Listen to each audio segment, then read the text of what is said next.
Hello, hello, test, test, test. How are we all? Good evening, everybody.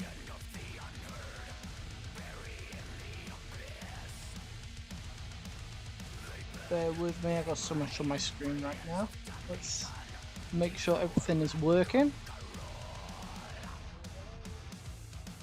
That's good, I like that. Let's turn that off to get the echo out of the way. Let me bring up Irium. Or Irian, sorry. That's up, lovely. OBS is up.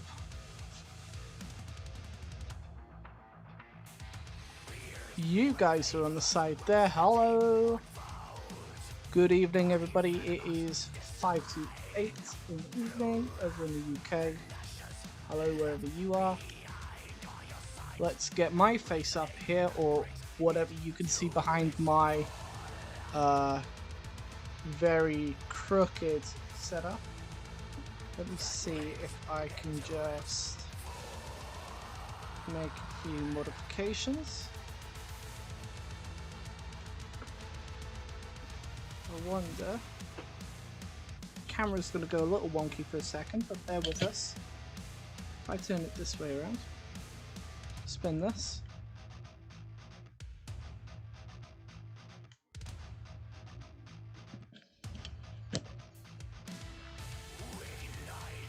We'll have to do a little repositioning.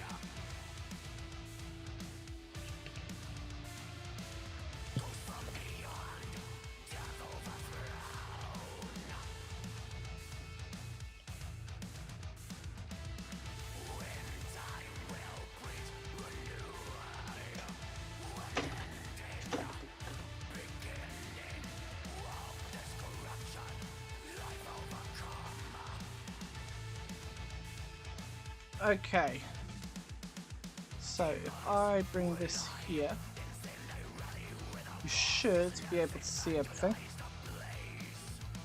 Once I get Lucius out of the way. Lucius, we love your face, but 6 of you is a little much. Get out of here.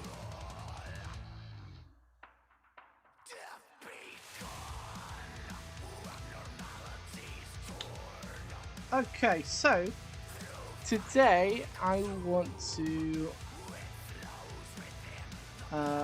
not have errors from YouTube. That would be nice. Why are you upset?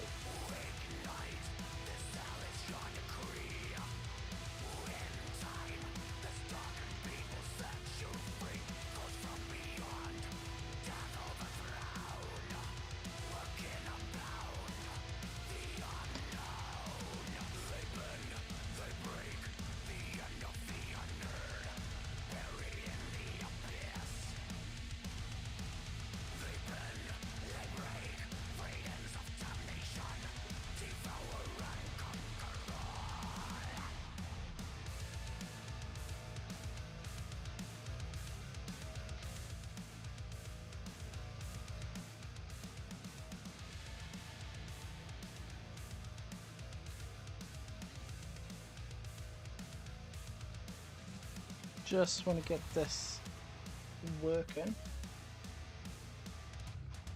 If we can stop dropping frames, that would be really nice.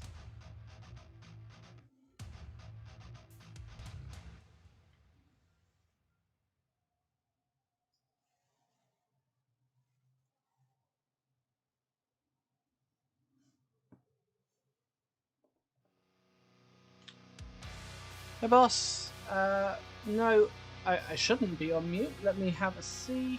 No, you should be hearing me. We're just having a few frame issues, I think. I think everything's just collapsing. Always a joy when you've got a bit of a kit bashed setup.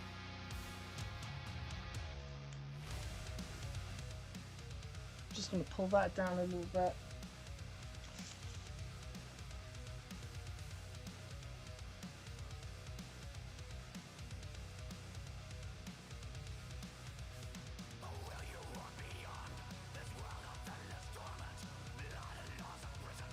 Have chat up on here.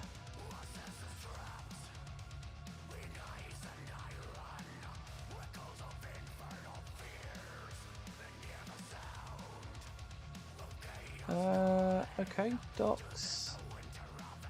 I would like... Ah, there. Chat.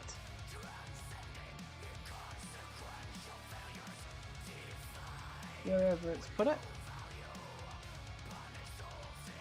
There it is.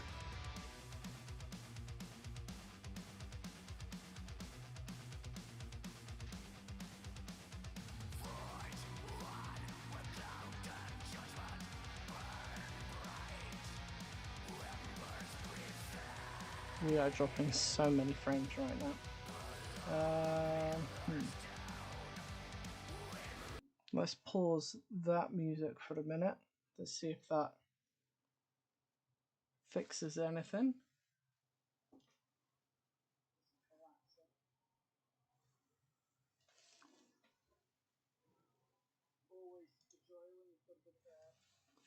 Okay, right. Audio is coming through nice. Let's mute my backup systems there so that it's not in the way.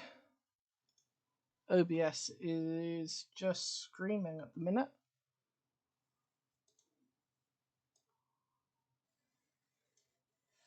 Classic OBS. We love you, OBS.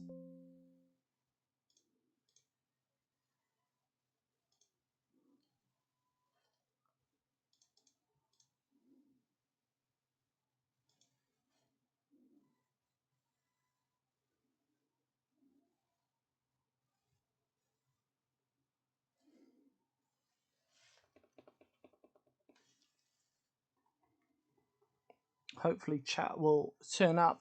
So, how are we all today? I think my music is what is killing the stream. I'm just going to test it real fast again. Let's see if everything collapses as soon as I put it back on.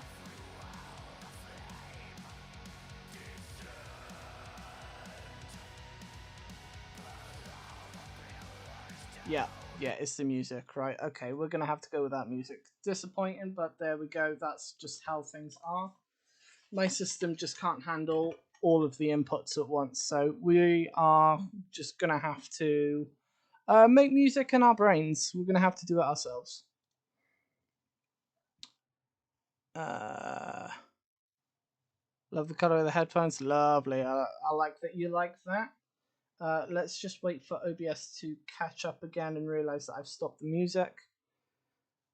And we will go from there. So, we are going to be repainting Lucius The Eternal, which is this bad one. Okay, this is the 2005 sculpt, not the current iteration of Lucius. Not a huge fan of the current one. Design-wise, I think there are some changes that just don't necessarily fit my personal preference. But that could just be a lot of nostalgia talking.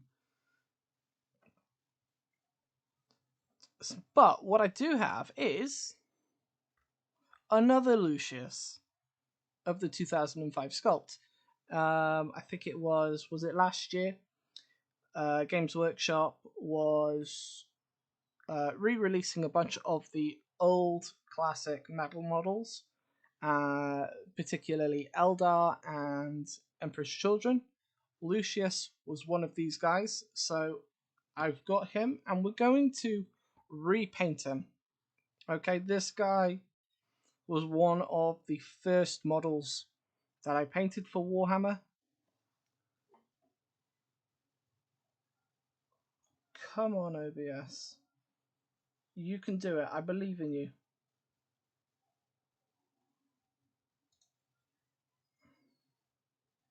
It's still struggling. Let's have a see. But yeah, it was one of the first models that I ever actually got to paint for my army. And he was my main leader for a long time until I got the Chaos Terminator Lord, who then became the primary leader, whilst Lucius became a secondary leader. And at the time, this was some of my best painting, you know, absolutely no shame with it whatsoever. Although I did lose the tip of his whip, but there we go. No surprise that Slaanesh has ended up stealing his tip. The other thing here is quite amusing. If we just bring this up here so you can see, I'll bring the focus up. Okay, here you'll see these that I have painted grey. Now at the time I thought that was a tactical rock, and I thought this brown bit was his foot. Looking on this now, I realise that actually this is his leg, and this is a hoof. I had no idea at the time, so I painted it like a tactical rock, which is quite amusing. Let's see. You're not receiving enough video to maintain smooth streaming. Why? Why?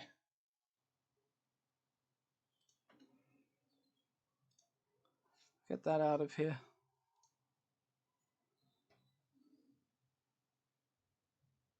Yeah, we are lagging quite badly, aren't we?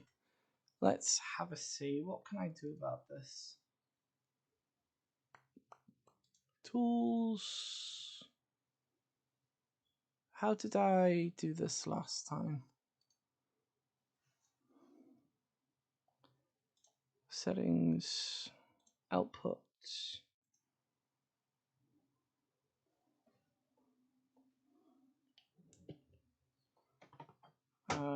Let's have a see. What can we do?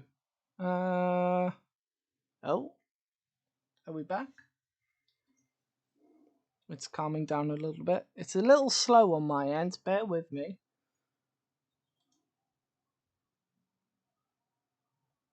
But if we can get it so that the stream isn't a slideshow, that would be great. Let's try and see if I can increase this bit rate.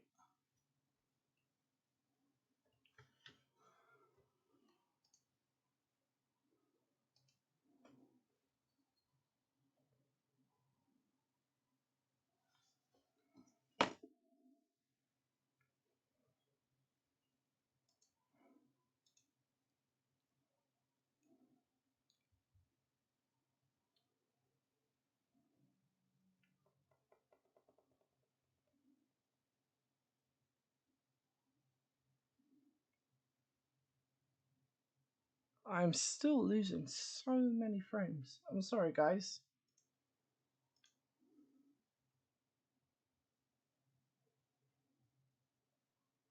Now, as I look at myself on the second screen, the webcam is going pretty smooth. But the footage from the phone is all garbage. So let me disappear for 2 seconds.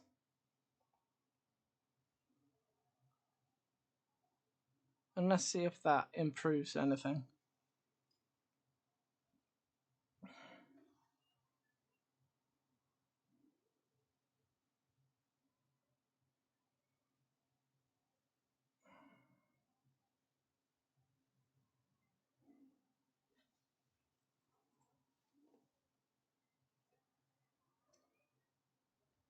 Let's flip. Let's do a bit of a reset here. I might have to stop the stream and restart it.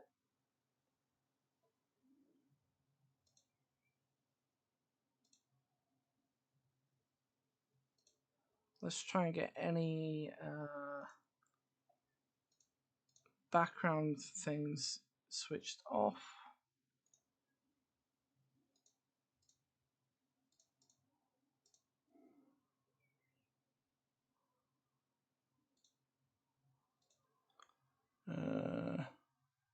Oh, my editing software is still open. Maybe that's the problem. Let's get rid of that. Let's close that down real fast.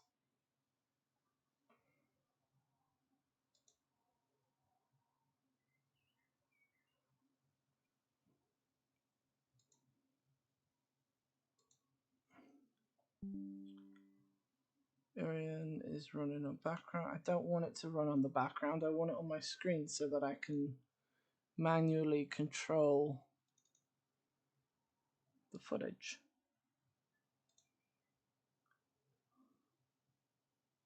Okay, what I'm going to do is I'm going to stop the stream for a moment and then reset it. Okay, I'm really sorry, guys. Bear with me. I will be right back with you. Hopefully, just doing a...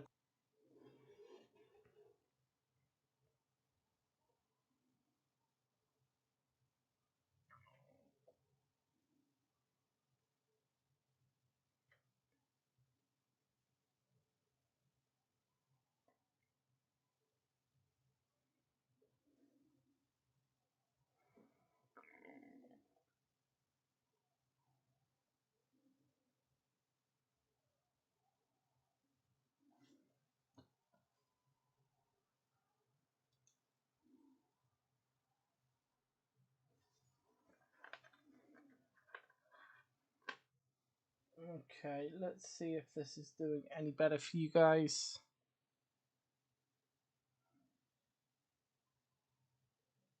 Man, it is just not cooperating with us today, is it?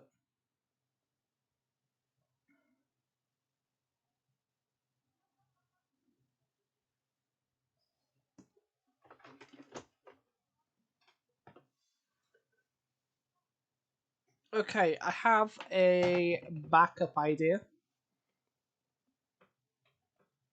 What we're going to do is just listen to my voice. It's okay. We're not dying just yet. Not quite. But what we are going to do is we're going to take the webcam and we're going to put it in place of the phone camera. Okay, now this just requires a little bit of work. We're going to put that over there. We're going to get this webcam and put it in place. We're going to spin it around. The wires are going to scream at me.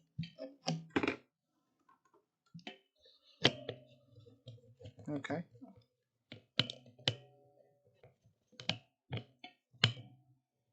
All we need it to do is to just get onto that thread real fast. Come on.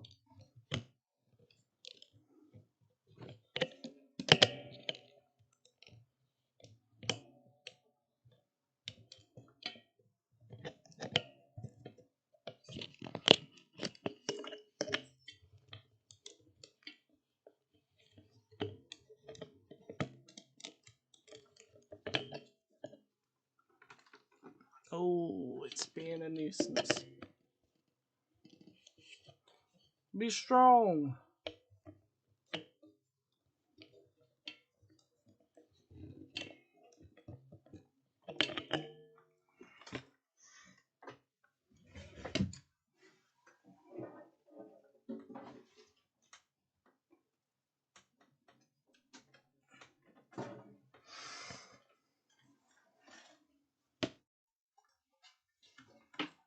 We're going to make this work one way or another. We will kit bash a setup that kind of half works, regardless of if it wants to or not.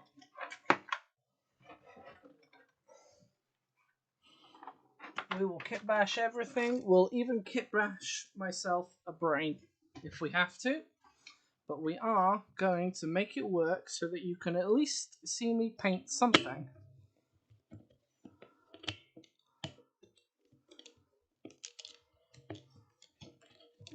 There we go. There we go. Okay.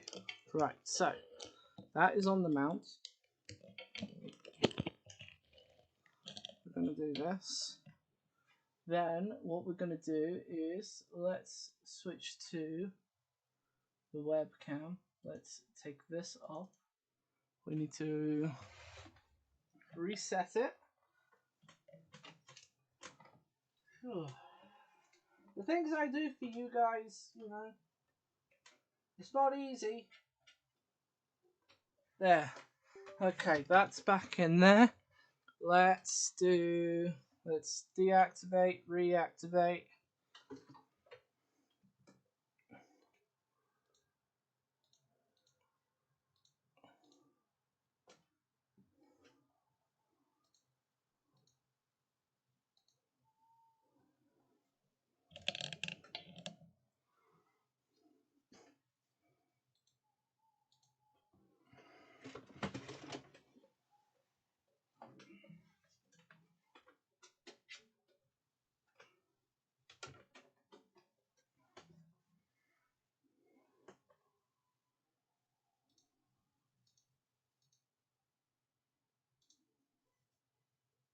Okay.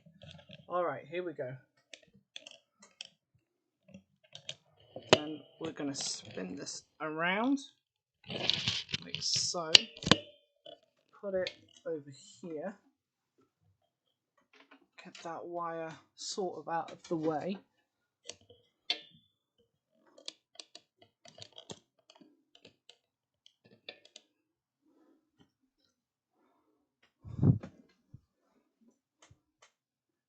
We're going to the old days before I was using the phone as a camera. This I won't be able to use right now. That's fine. That can go away. We don't need it.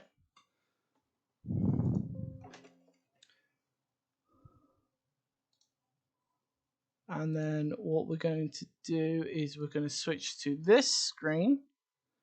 You see? You see, I always have a way. There's always a plan. Or at least that's what I tell myself.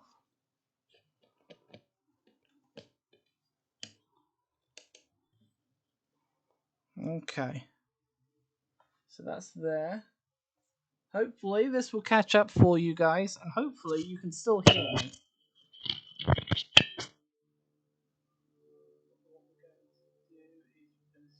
Yeah, good.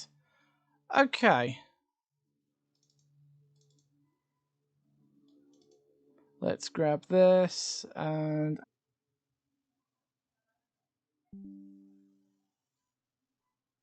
OBS, stop freaking out on me. Always with the OBS. Reconnected. Lovely. Good. Thank you.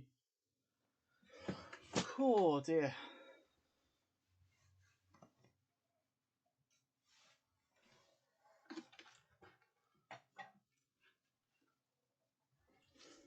Okay, so you guys have been spared from having to look at my horrific face.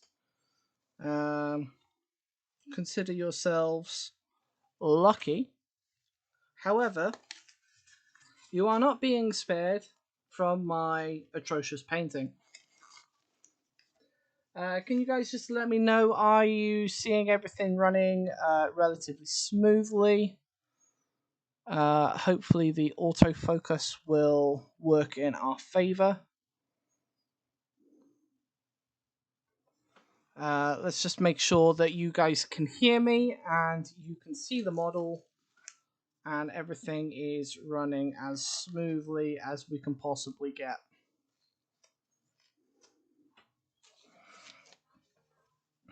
We will, believe it or not, get some painting done today.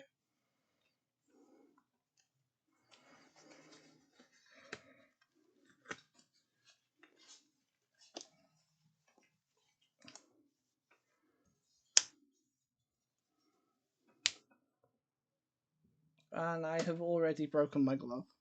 Excellent.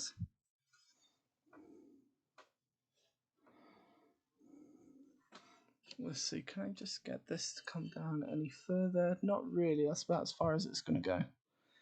Okay, so this was my original Lucius, and you can see I gave it a good go. You know, we've got the whip with the red and black going on. We have the nice black armor. We have the silver trim, the gold details, the fleshy armor of souls from all the people who have killed him, just to remind him that he actually sucks at fighting and he dies all the time, which is kind of funny. We're running smooth, hooray! Excellent. Sometimes you just have to kit bash a setup. It's a bit awkward, but here we are. We have the classic 3 vials of drugs on the top. And in the 5th edition book, there was actually some law on what the individual drugs were. There was some from Xenos, there was some from like different organs and all kinds of stuff. It was pretty horrific. Um, we've got the red tabard as well as the green and blue cables that are running all over the place, and of course the icon of Slaanesh in a slightly brighter color. Now I want to redo this guy, and this is based mostly. We're going to pull up a couple of images here. First, whoops, not that one. Let's lock that so we don't move it by accident again. First, we have this one, which is the original artwork for the 2005 sculpt that I just showed you. So you can see by comparison, I did an okay job. At least I think so.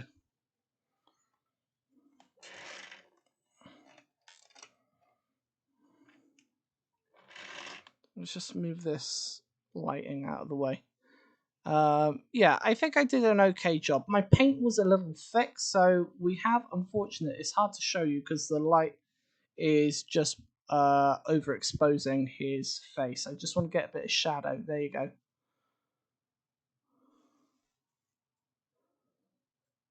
You can sort of see that I over filled in the detail. I filled in the details too much, and that's just because my paint was too thick.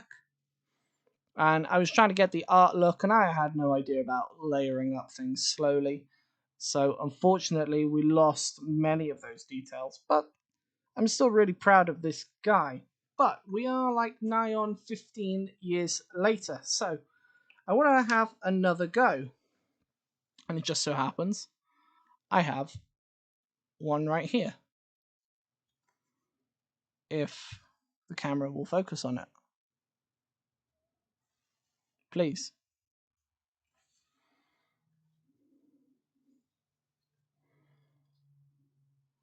There we are. So we have a fresh slate. Of course, I've got the arms as well just off screen there. So we're going to give this another go. However, some of you guys will know that I now favor a more grimdark style, and I'm also a big fan of things like Silent Hill and The Evil Within, and all of those kinds of things. Very much a John Blanche style, and using the Zorn palette, which is a very warm color palette. So that leads us to the inspiration. So let's get this out of the way. And I'm going to pull up the main piece of art that we're going to be using as our reference point, which is this one. Now, this really suits the Grimdark Zorn palette. You can see lots of, all the colors are still there. We have the pink at the top here. We have the fleshy colors. We have the gold details, the red whip. Everything is still the same. It's just the atmospherically, it is a lot grittier and darker and much, much more sinister. I believe this piece of art was done for 6th edition, if I remember correctly. I don't remember the name of the artist who actually made it, though. So I cannot tell you that right now off the top of my head, but it is one of my favorite pieces of Lucius art. And then just following that, I want to show you another couple of pieces of art here. So we have a front profile piece, which is another big favorite for that sort of sinister aggression style. You can see his armor is much darker here, though the highlights are showing more fleshy colors. This is a lot more subdued, though. And you can see that in this picture, the sigil is actually quite torn up. I'm using my mouse to indicate here, even though you can't actually see it. I should have a mouse tracker on, but that would involve me having to look for it and find it and redo it. And I think we've done enough technical mumbo jumbo stuff. But you can just see here again, it's going into that grim, dark sort of feeling. But we are going to be using this one that's on the left as our main source of reference. And then there is one more piece of art, which is my favorite from the 5th edition codex. I think it was also in the 4th edition. And it is this one. And this was really what made me fall in love with this character. This picture right here. You can really, I know the quality is not great on this image, but you can really sort of get the arrogance in that sort of smirk going on in there. You know, and that posture. He really thinks he is something special. And really, he's just a big old joke, you know. He thinks he's chosen by Slaanesh, and in a way he is. But I'm pretty sure it's just because Slaanesh gets a kick out of watching this guy who thinks he's fantastic getting killed over and over again. Just because it's really funny. But I love this piece of art, and also seeing it in black and white is a great way to learn how to approach lighting. And this is something I want to talk about from Salute. So last Saturday, just gone, I was at Salute in London, and it was fantastic. My first time going, and I'll have a bunch of footage going up soon. Going up soon on YouTube. If you guys follow me on Instagram, you'll see that I've already put up a few images, and it was a great time all around. But I did enter into the competition with the Ogren that I've been showing you guys, and you know, I didn't win anything. You know, it's no big deal. I didn't expect to win anything. You're going up against some of the best painters in all of the country and even Europe. But when I went to the judges afterwards and I said, "Hey, look, I'm trying to do grimdark style, but my main problem is lighting. What do we need to do?" Give him red eyes, he'd look like the Terminator. Every time he dies, you can just say, "I'll be back."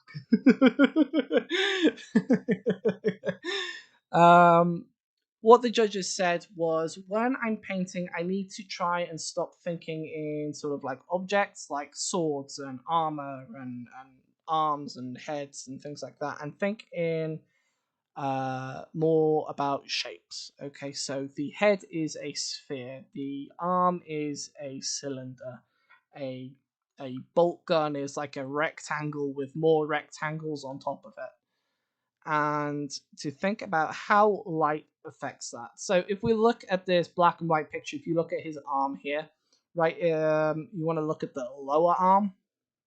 It is a cylinder, and you can see that on my left is mostly shadow. There's a bit of shadow on the right, and then on the right hand side, sort of just right of the center, it is really, really bright. Okay, so that's where the light is hitting, because it's a cylinder. And when we look at the fingers, instead of thinking of them as fingers, you've got 4 cylinders, and each one is highlighted the same way. Okay, the fist itself is like a big cube. So the bit where the highlighted fingers are, although the fingers are cylinders, it is part of a cube. So each one is highlighted, but when you look at the fingers on the underside, okay, it's all in shadow because that side of the cube of the fist is not being affected by the light as much. And so this is something I really, really need to think about. And the reason for that is because the guy was saying to me, if you're painting in a grimdark style, you're going to be putting yourself at a little bit of a disadvantage because the very nature of grimdark is to conceal things, right? If you think of the Alien or the Thing or something like that, but before you really realize what it is and see it properly for the first time, it wouldn't have as much suspense if you could just see it there. You'd be like, oh, there's an alien there. Let's just shoot it in the face. No big deal. But if you have really low light settings and the monster is concealed in the shadow, because it's harder to see, your imagination begins to take over, and that's where a lot of the fear comes through. It's more psychological. When you're painting the miniatures in a grimdark style, you have to be very careful that when you're applying those shadows that you don't lose the shapes and form of the thing that you're painting. And it's really it can be difficult if you're not experienced, kind of like myself here. And that is because most of the other art styles, let's take heavy metal, slap chop, anything like that, it has even really stylized, brightly colored painting styles. They use a lot of edge highlights, which can be quite bright and they can be quite sharp, which is one of the main ways to define where all of the shapes of a thing is, or rather where they are. With grimdark, you can't use quite as bright or sharply defined edge highlights in all of the same places. You've got to be a bit more subtle, and then save the brightest highlights for the most important things. So if we go back to this colored image, you can see we have, where are our main highlights? Okay, we have the tip of his sword, right? All of his sword is where the edge of the blade is really bright, but this bit right at the top is the brightest. The next part is his head, right? The top of his head. His face is actually in shadow, but the top of his head is really bright. The sigil just above his head is brighter as well, so the artist wants you to look at that. And then you have the shoulder pad and the chest piece. Okay, so these are the elements that are brighter, and it's really important to make sure that we get these things correct. I'm sure you can tell I don't really quite know what I'm talking about. I'm still working on it, but talking about painting is quite new territory for me. I talk about kit bashing a lot, painting not so much. So this is going to be a big learning curve. So if any of you guys are fantastic painters, you can let me know. So let me get these off the screen, and let's actually start putting some paint down. Okay. Lucius, get into focus for me. There you are, my man. What we're going to do is we are going to start off with his armor panels. Okay. Now we've got two kinds of armor panels. We have the unmodified armor, which is black. And then we have the armor of souls, which has all of the faces on, which is a sort of fleshy color. So that fleshy color is where I want to start. And we are going to begin with a base coat of Ruddy Terror from the John Blanche set from Army Painter. And I'm just going to get that onto the wet palette here. And we're just going to start putting these base colors in. It's also going to help the camera out a little bit, because then it will be able to actually see details and focus properly. Because with the webcam, I can't manually control it as well. I have to rely on the autofocus. Whereas with the phone, I control a little bit better, but OBS didn't really like it today, so we're getting some of that ruddy terror down. And we're just going to start painting this in, and hopefully you guys will be able to see. Hopefully it will start to focus on it'll start to focus on the brush, which will then help it focus on the model. How's the night coming along? The night is coming along nicely. It's been put on hold a little bit with the build up to Salute, but now that Salute is done and out of the way, once I've had a little bit of a break and I've recovered and got all of the Salute business out of the way because I got footage to make for it. Once that is all done, we will start bringing the night back for the live streams. But it's looking good. Still lots to do though. It's a long project. How are you? I've not seen you for a little while, but then again, I've not been around for a little bit of a while. How are you keeping? I'm just going to make sure that my paint is wet enough. And of course, I have not painted on this scale for quite a long time. Top banana? Nice. Good on you.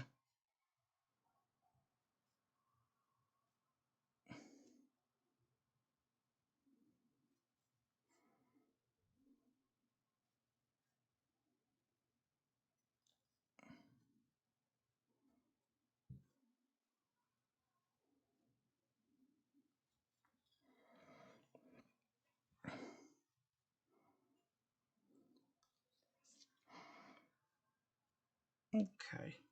Just blocking in these colors, making sure that we don't smother those details like I did before in the first iteration of Lucius. And hopefully the webcam will remain relatively focused. Like right now, you can actually see what we're doing.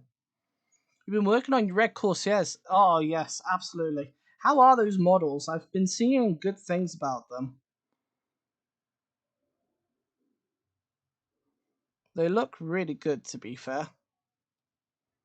And I think a lot of them would actually be quite nice for Emperor's Children conversions and kit bashes as well. I think some of the heads are really neat.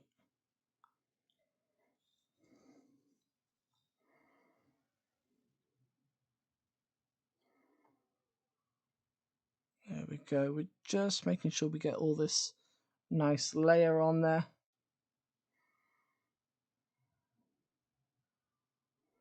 I'm just going over all of the chest piece here.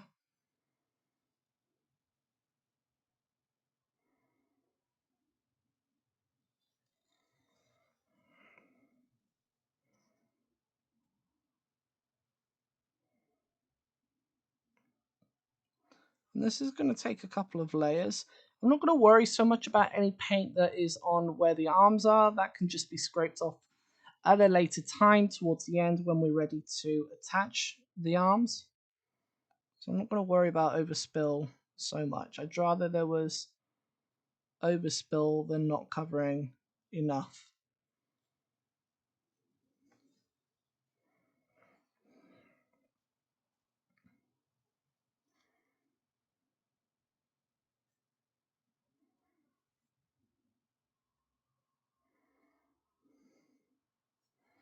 Excellent. Okay, we're going to go on to his legs now.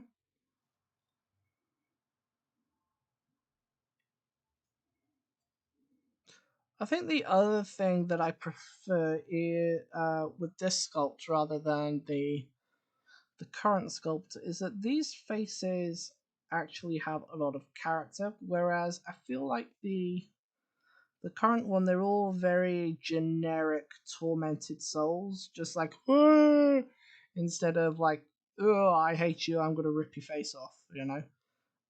All of these faces are unique and different. Some of them aren't even faces anymore. But yeah, I feel like the current iteration doesn't quite have the same level of character when it comes to it. But again, as I said earlier, I think that's more nostalgia speaking.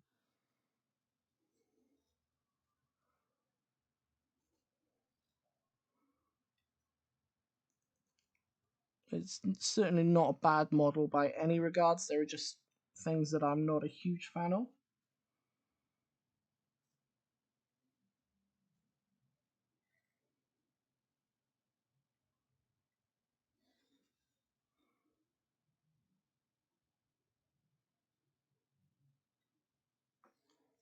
Sculpt's good. Clean up nice, been adding a wire, chains, and skulls. Going to paint the red using grimmed out compendiums. Word bearers.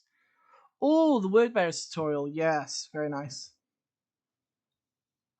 Very nice. Yeah, that should work quite nicely. Good old grimmed out compendium. What would we do without them? See, I was thinking if I ended up with some red corsairs, I would want to do the red in the way that Carlos did the World Eaters. I would want to go with a brighter style, but yeah, no, absolutely, the Word Bearers one is fantastic too.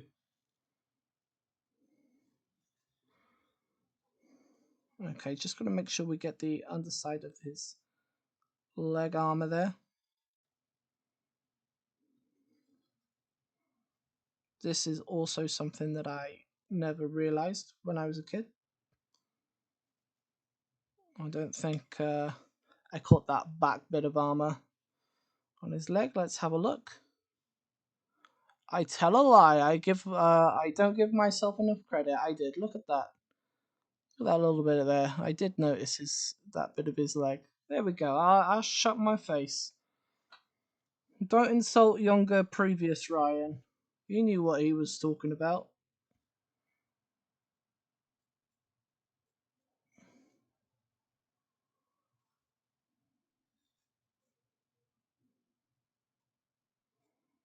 Okay, let's get this other leg in.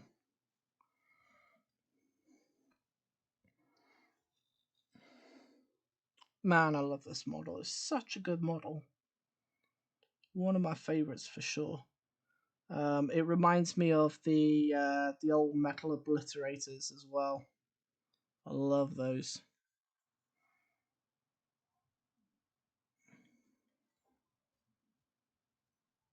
So much character, and you really sort of got that tormented feeling from things.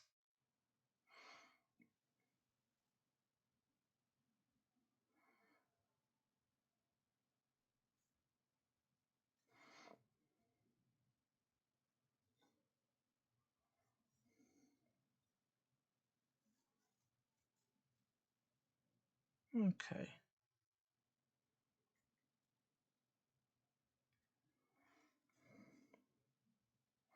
And this time, we'll paint his feet properly.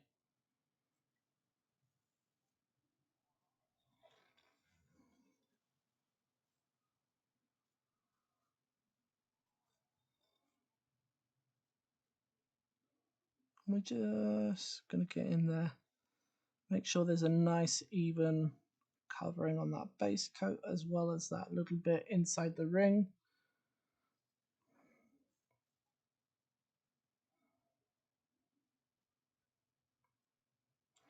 And there we go.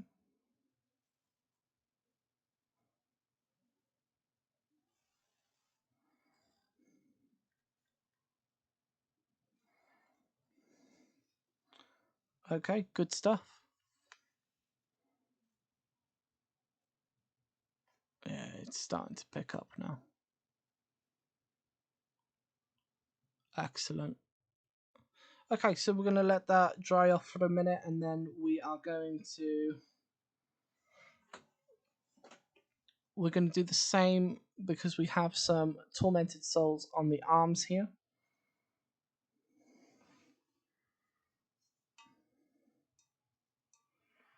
Now look at me. No, don't look at me. No, don't do that. We don't want to do that. That's horrifying.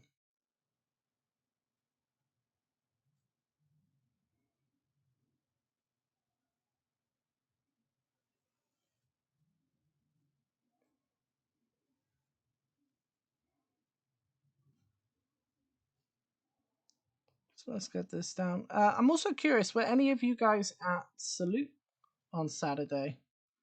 And if you were, what did you think? Personally, I had a great time.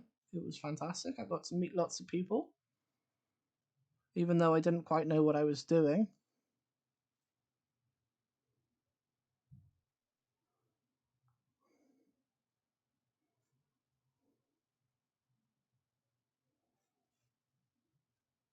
There we go. Lovely. We like that. Let's get that covered.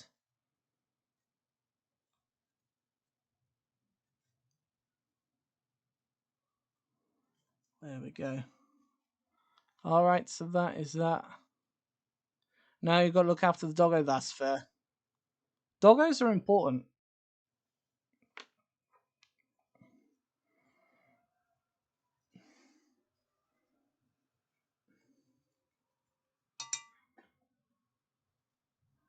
We'll just clean off that brush real fast, rehydrate it, and we're going to get the next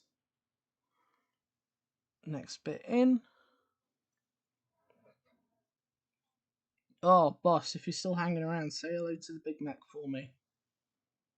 I hope he's doing alright.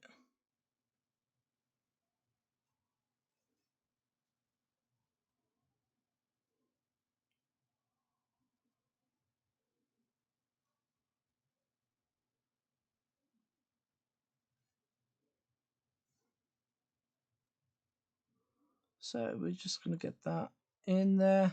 That paint was a little thin, but that's okay. We'll just do another layer once it's dried.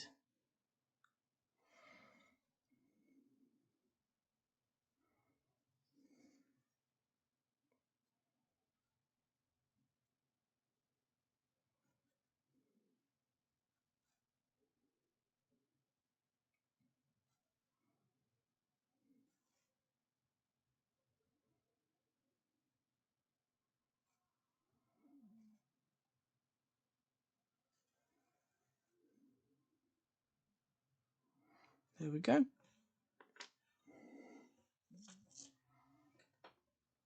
So yes, Salute. What was happening at Salute? That's a good question. So we had loads of miniatures on display, of course, naturally, and we had the painting competition. We had the giant quintessential Titan fight that's going on that I've seen advertised loads of times before. That was there today. It was fantastic. Really interesting to see. I took one look at the number of Titans there, and my bank account immediately killed in on itself like it had just been exposed to a lemon.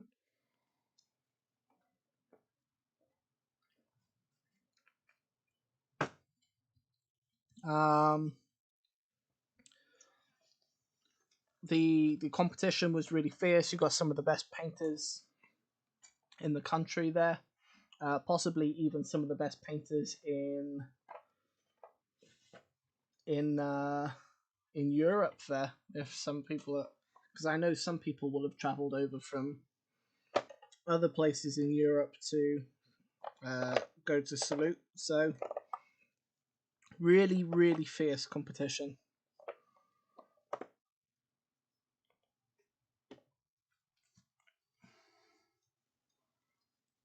He's upstairs doing the same as me. Awesome. Good stuff. Now, for this guy's head, if I go straight white, it's going to look bad like it did before. So I don't want to hit it with the ivory white straight away. I think that's going to be a bad move.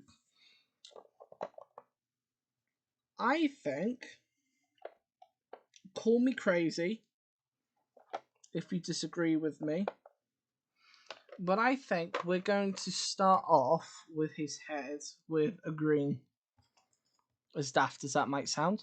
I'm thinking we can go in with Tainted Garden, and then slowly brighten it up with glazes and layers, until we reach a white, and it's going to give it a slightly sickening look. And then we can use a little bit of detailing for the scars to make them look a bit raw. That's one way that we could go. The other option is to go with not brown, but we could go where is it? If I can find it.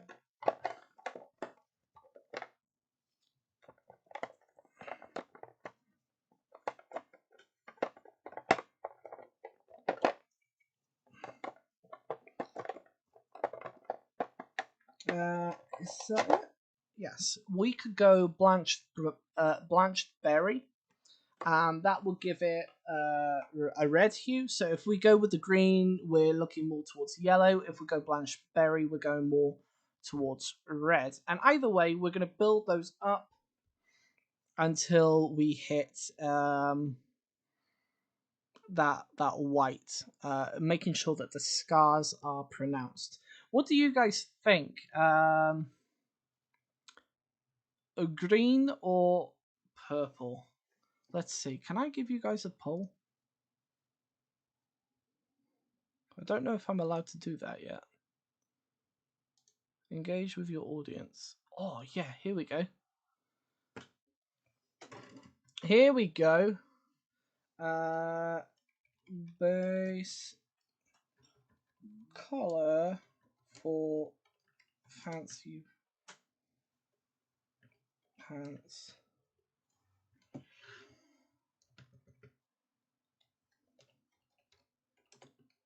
Face. We can go blanched berry, which is purple, or we can go tainted garden, which is olive green. I've never done a poll before, so hopefully this will actually work. Bam!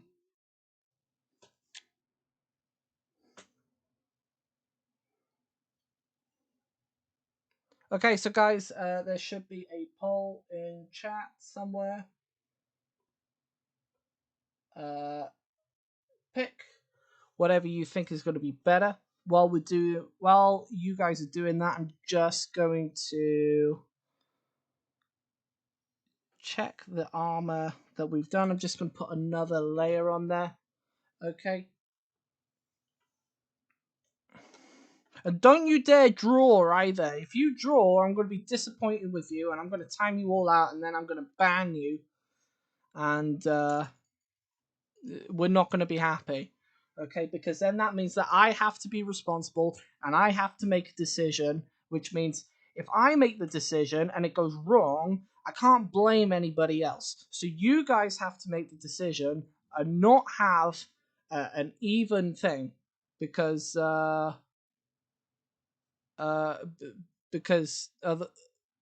basically I need someone else to blame if I just can't paint properly. Basically, that's it. I have zero excuses.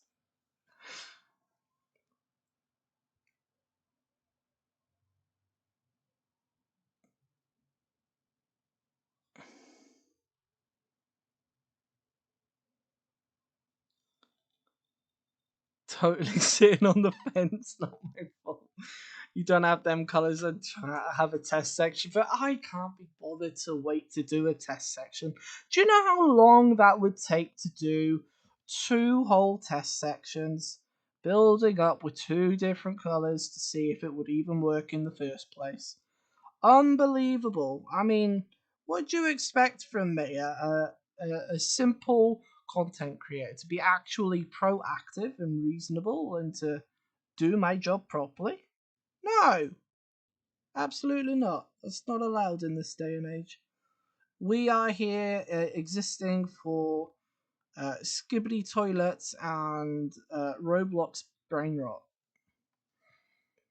That's our only purpose. I'm so sorry. Please unsubscribe from me. I'm a disgrace.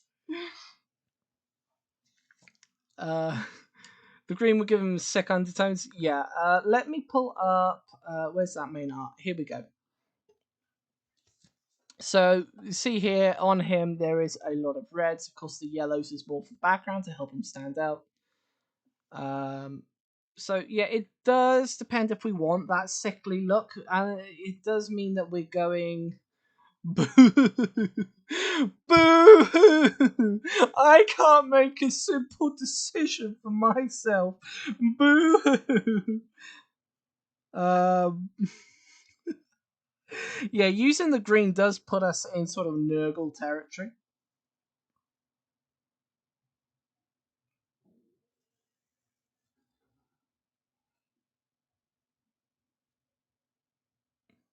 It's such a hard life.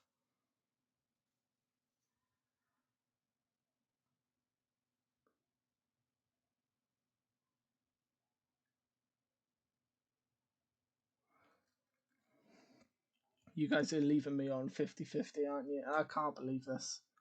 Unbelievable. Unbelievable.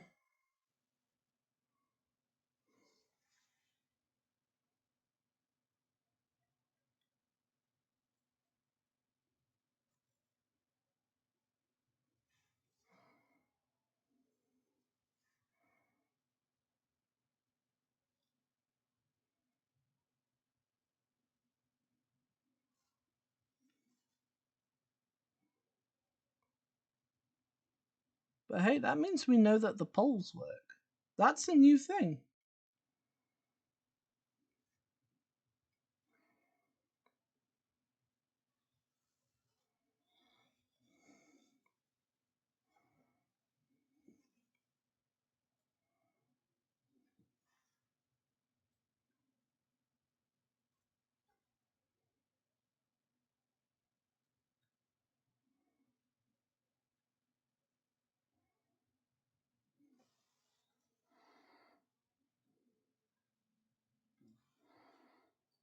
Come on, camera, focus, please. Please.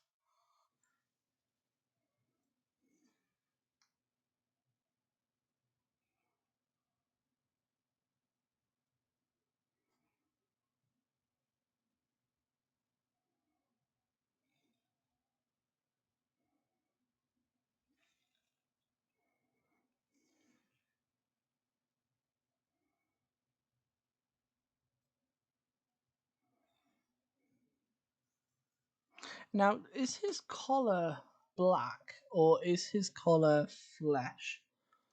Let's have a look. Let's get that classic mini back up again. Yeah, his collar is all black. If it were flesh, we would see it between his head and his shoulder pads. So that should all be black. Okay. You guys are really gonna force my hand, aren't you?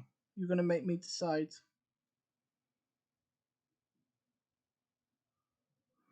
I think either way, it doesn't really matter a whole lot. It just depends what sort of undertone we're looking for. Um,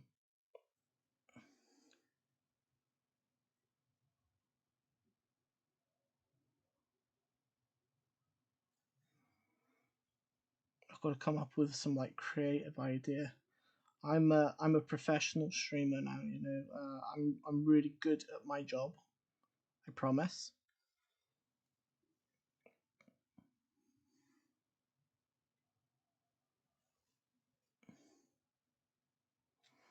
Right. Okay. Let's see. Let's clean off the brush real fast.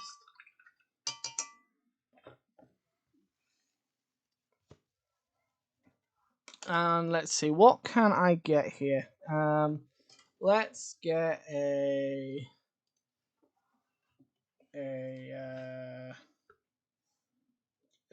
wheel spinner. Yeah, let's get a wheel spinner to do it because You guys couldn't make a decision for me, and you're making me do it all by myself. So I'm going to find a thing. Here we go. Go away, you. We are going to do.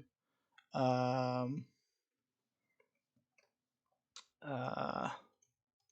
well, first of all, you guys need to actually see what I'm not doing. That means I need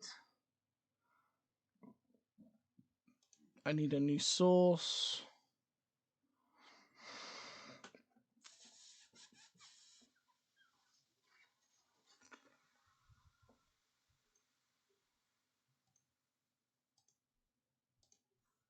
This one.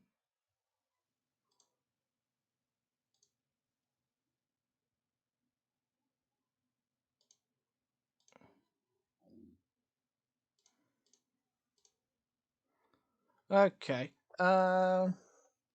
Here we go. Right. We're gonna do it myself. Welcome to the feast. Tell me which one will be the first course. I hunger. Right, let's see, because you couldn't make the decision for me, and I'm not going to do it myself, because then if I get it wrong, it's my fault, and we can't be having that. We are going to do this. Blanched berry. And then we're going to have what's the other one? Tainted garden. Tainted garden. Bam. And I want, let's do like 35, 35. Well, that doesn't help. That didn't help at all. I wanted like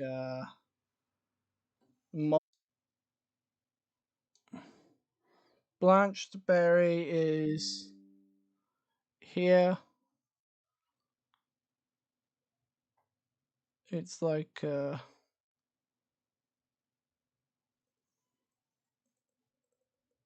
it's like purple-ish.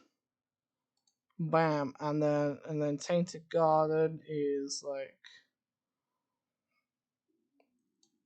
somewhere over here.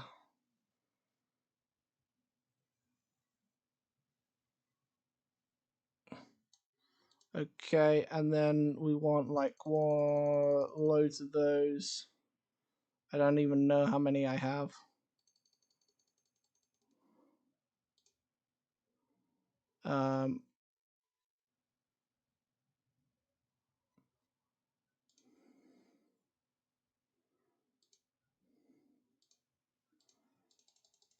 Just do a bunch of those, and spin it. Go. Okay, let's see what color are we gonna do. We're doing blanched berry by the looks of it. This isn't quite how I wanted it to go, but here we go. We're doing blanched berry. There we go. It's not our fault. I'm making it your fault. Okay.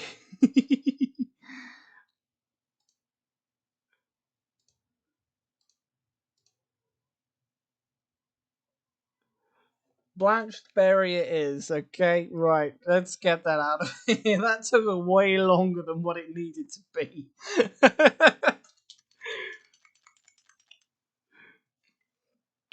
Okay, let's get a bit of blanched berry on here. So it's going to lean in more towards those warmer tones. That means we're looking at maybe a Lucius that has recently respawned and just transformed. So his wounds are kind of fresh. His scars are quite raw and a bit painful and a bit sore and a bit angry.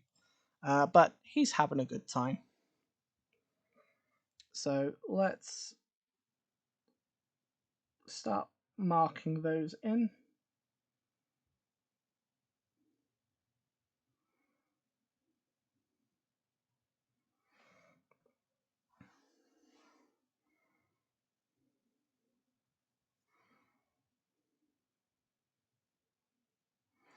That's too much liquid on my brush.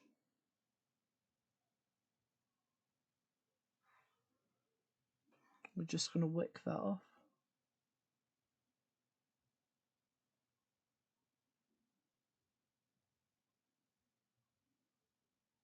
There we go.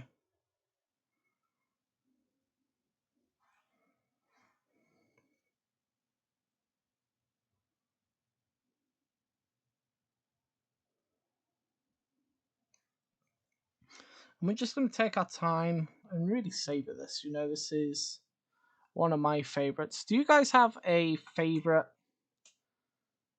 one? Definitely would have gone tainted. Yeah.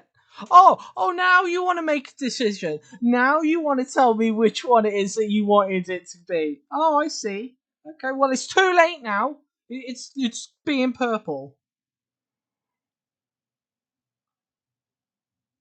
You had your chance.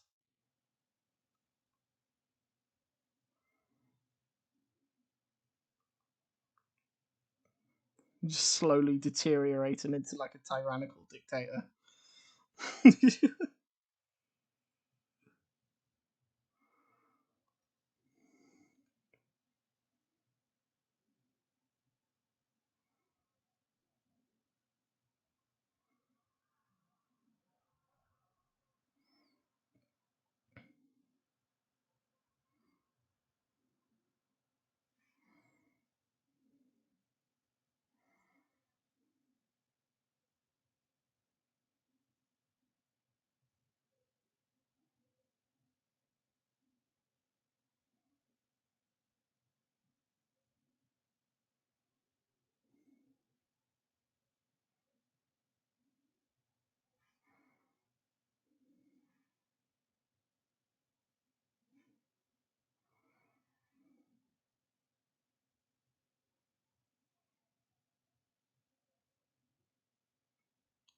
There we go. It's coming in nicely. I'm just trying not to fill in the scars too much. It's okay to go over them. I just don't want to lose that definition, that detail. It was one of my main criticisms of the current sculpt. I felt like there wasn't enough scars on him. I felt like it was focused only on the front of his face, whereas on this one it's across his entire head.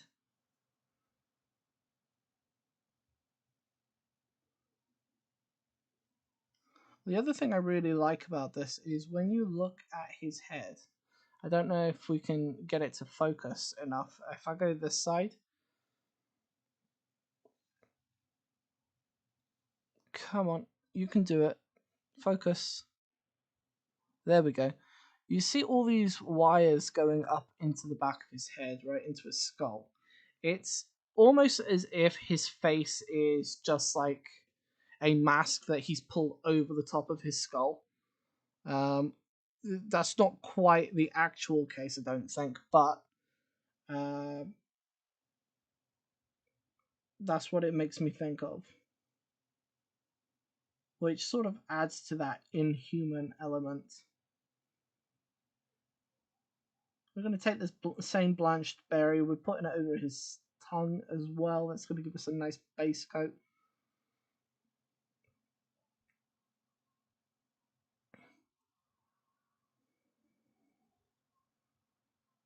And we're just going to use and abuse this brush in a way that's going to make most people scream.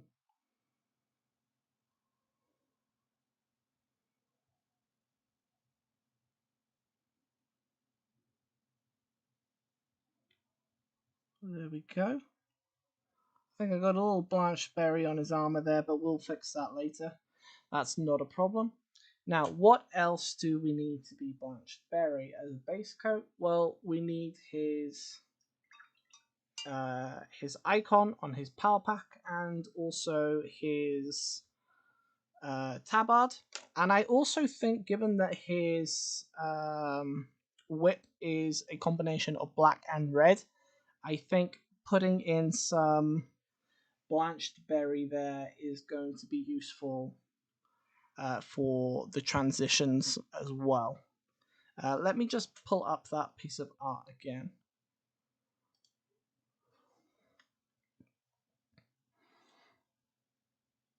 So with the whip, we can go towards the reds with it, and then for the tabard and for the sigil just above his head, that can lean more towards the sort of fleshy pinks.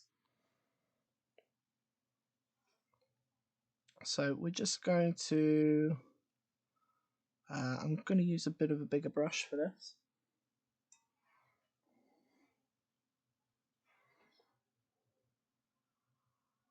Pull some of that paint out.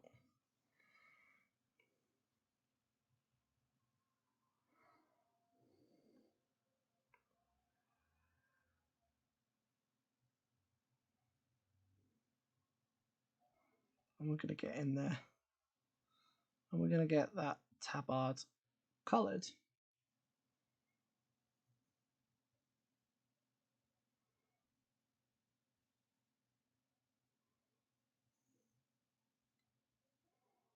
Now, what this tabard is made of, I don't know. Maybe it is part of a actual cloak. Maybe it is some sort of flayed flesh. Nobody, I don't think we really know.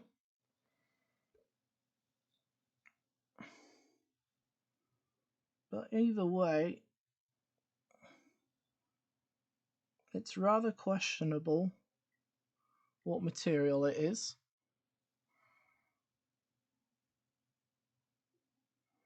And we want it to look quite sickly. Not putrid. We're not quite going for a Death Guard angle here. But it's certainly not going to be appealing.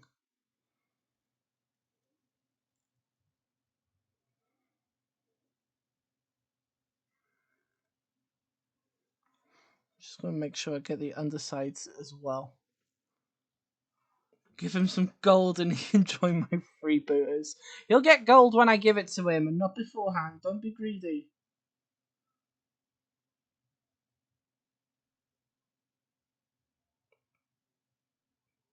Although I wouldn't put it past him to go and do some work with the freebooters just for a laugh.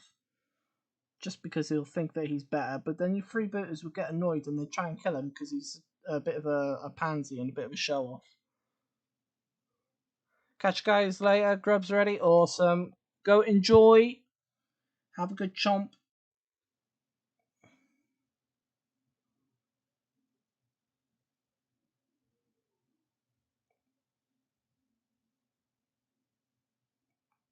But yeah, we're just going to get them base layers down. It's going to be real nice.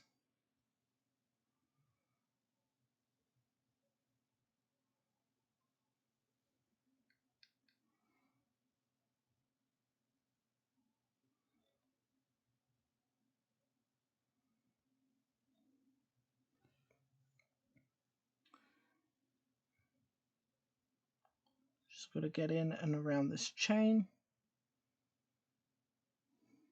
And there we go. He's looking nice. We've got to do the other side now.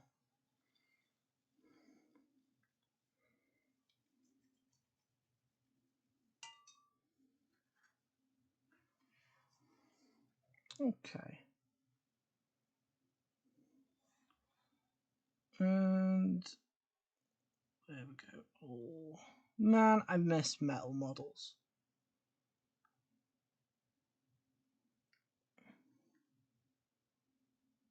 I know there's plenty of them around. Plenty of games still do metal models. A lot of indie developers use metal models. I saw plenty of them on Saturday, that's for sure. Blister packs for days.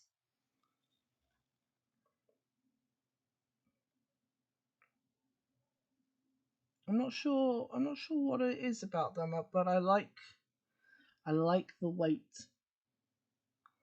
It's not much, but there is a significant difference.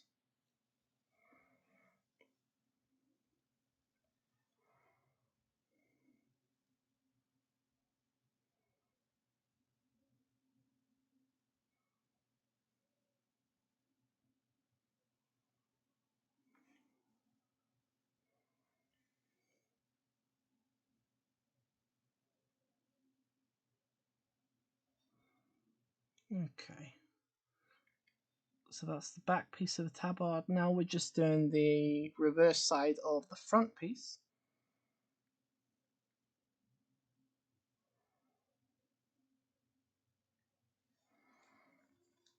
I'm just going to spin that around so that we can see what's going on here.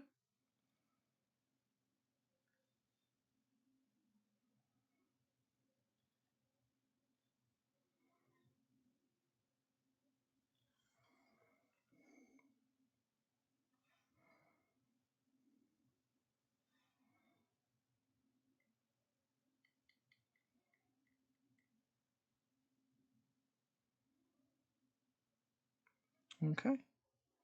We're looking good. So, the whip. That's the next piece. Oh, sorry. No, it's not. We have the sigil on the top to do first.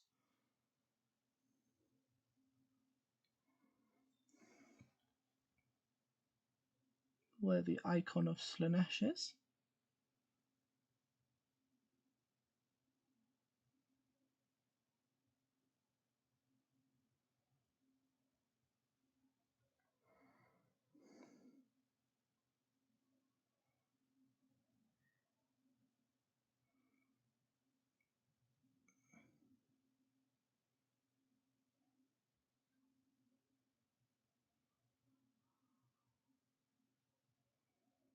And I am going to fill that in. Not so that we lose the detail, just to give it a shadow colour. And then later on when we brighten it up, that sigil will pop out nicely for us.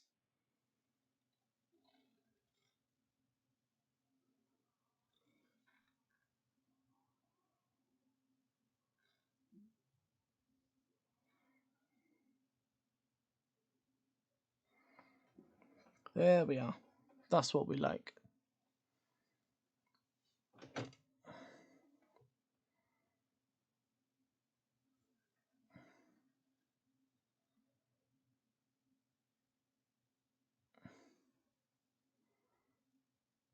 Come on. Focus.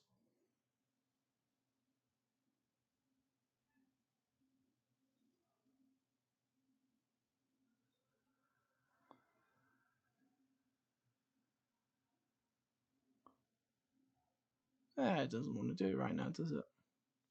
Okay, that's fine. So, for the whip, it goes from black to red. So let's pull up the artwork real fast. So let's send this one away and let's get the classic mini up. Correction, it doesn't go from black to red, it goes from red to black.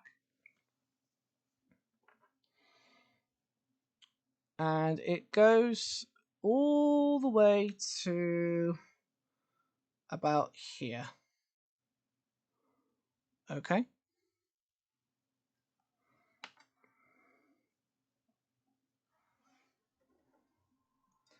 So that is what we want in blanched berry. And I'm going to start off with a slightly thicker layer. And then we will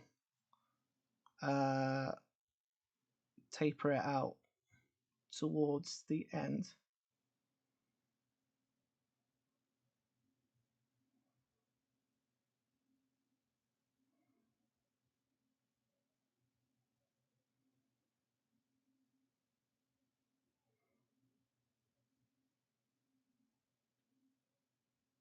Now, I'm being a little daft. I'm using a giant brush for detail work here. Some would call me a madman. They would be right.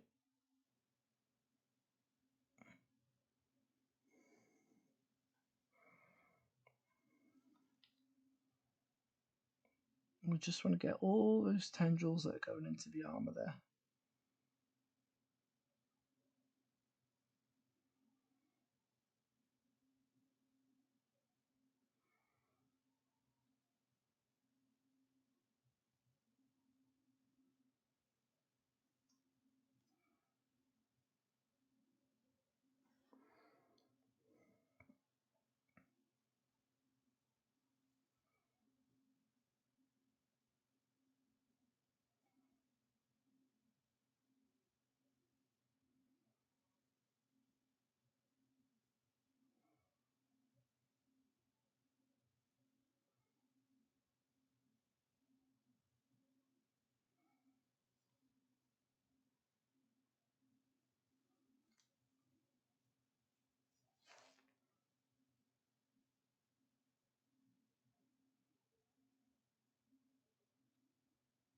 And we're doing a couple of layers just to make sure we've got proper coverage.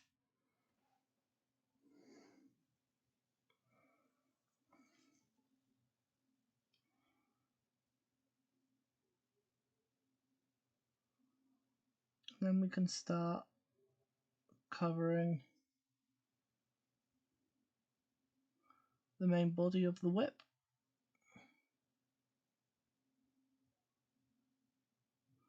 I'm not going to worry too much if any black remains. That can just act as additional shadow.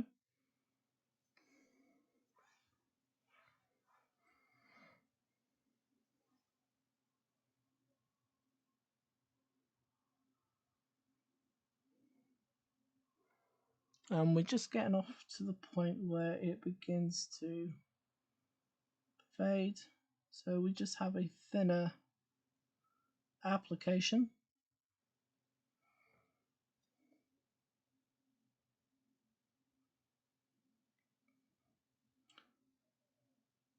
And then we will thicken it back up as we go up towards Lucius's body.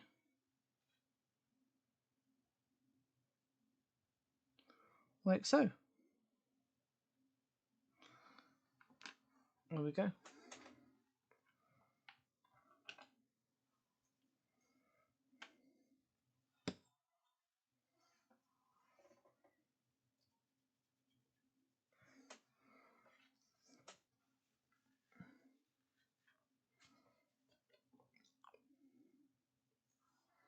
Oh, that little bit off the sigil is supposed to be white, not pink, but that's fine. We'll fix that. We'll fix that later. It's not a big deal. Not a big deal at all. Okay, next up for our main colors, I want to get in the metallics. We are doing true metallics, not non-metallic metals. So we have the silver and, of course, the gold. So I am going to start off with our silver, and I'm going to use heavy metal. And what I'm going to do is I'm going to have it quite dark. Whoops, that's not what we want. I'm going to have it quite dark. Instead of, in this image it's quite bright because it's the heavy metal style. But instead, if I go back to the artwork here, I'm going to have it quite dark. And it shares a lot of the tones with the flesh. Even the gold has similar tones here. So what we're going to do is we're going to use these darker colors, build it up, then push it back down with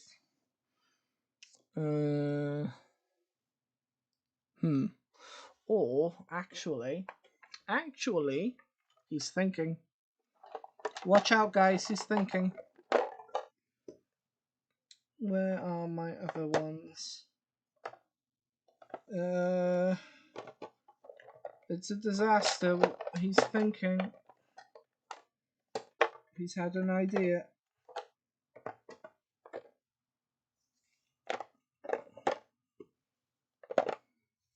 Where is my silver? Oh, it's right in front of me. There it is. Okay, so I could go the standard heavy metal wash it back down, and then highlight it ever so slightly with shining silver. Okay, that is like the standard metal procedure, right? But we want to share those colors with the flesh. So what if I start off with red copper and then build it up into a form of silver so it shares similar color properties with the rest of the model, fitting back in with that Zorn palette we've been talking about.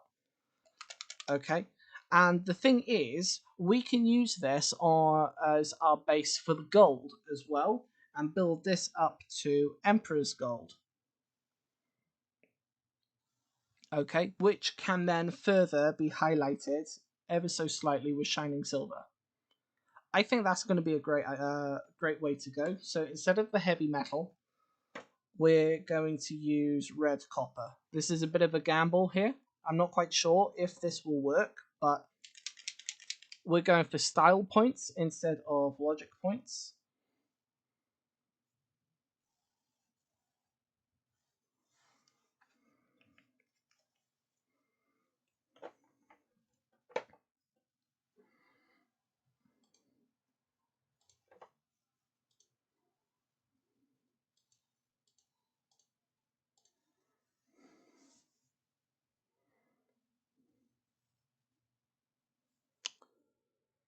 Okay, it also says here, by the way, guys, YouTube is saying there's some known issues with live streams loading on the web and TV. So if there are any issues, do let me know. But some of it may be out of my control.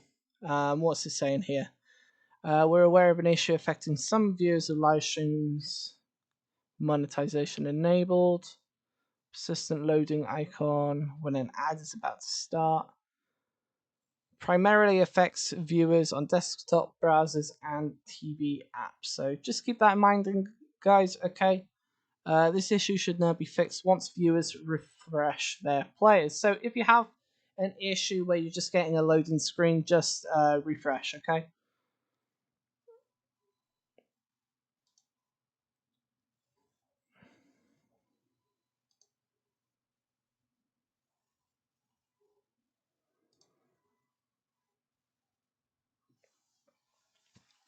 Right, let's grab our smaller brush. Not quite that small. Let's go with our number 1 first. And we're going to go into our red copper. And I love the Army Painter metallics. They run so much smoother than Warhammer's brand.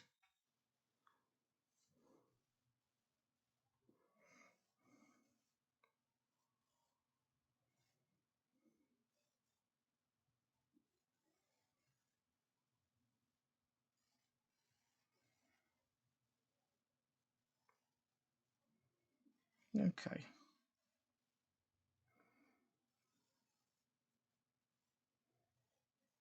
So on that goes quite nicely.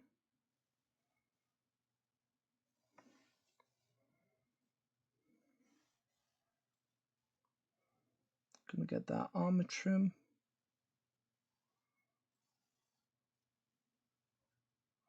Just being careful not to collide with that flesh that we've already put in.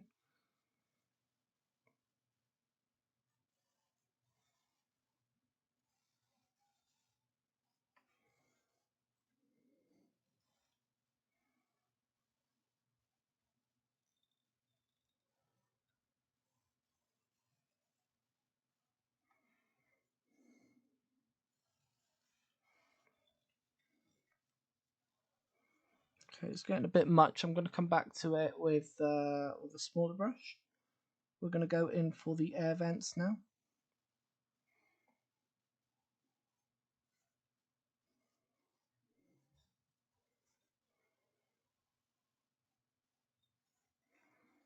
Okay, and I'm not going to worry too much with the application about texture showing, okay? Texture is very, very good. We like that, especially in a grim dark setting. It adds to the feeling.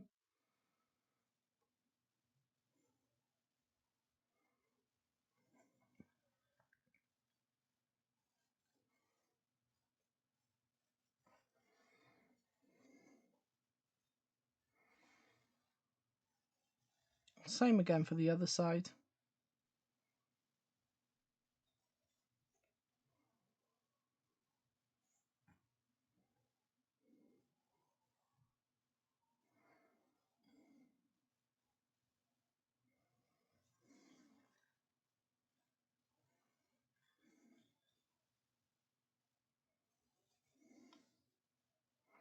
Lovely. Where else do we have gold? We have gold on the top of the vials.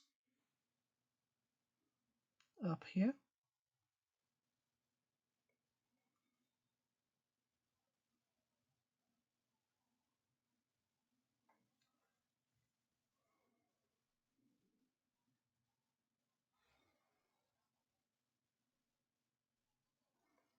Again, I'm going to go back over this with a smaller brush to refine the details and just make sure that we've got everything neat and tidy.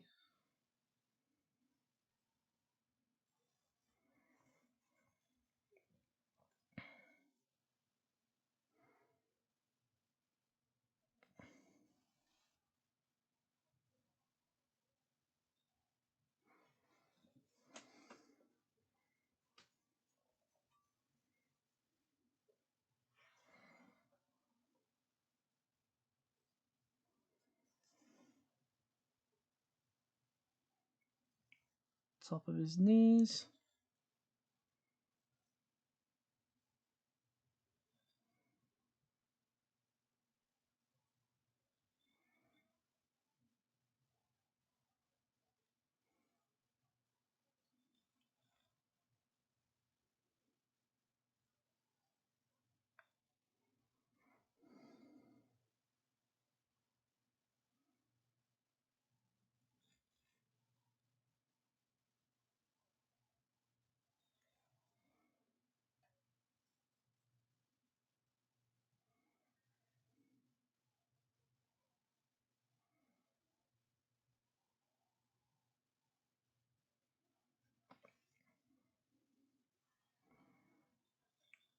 Lovely work. Same on the other knee.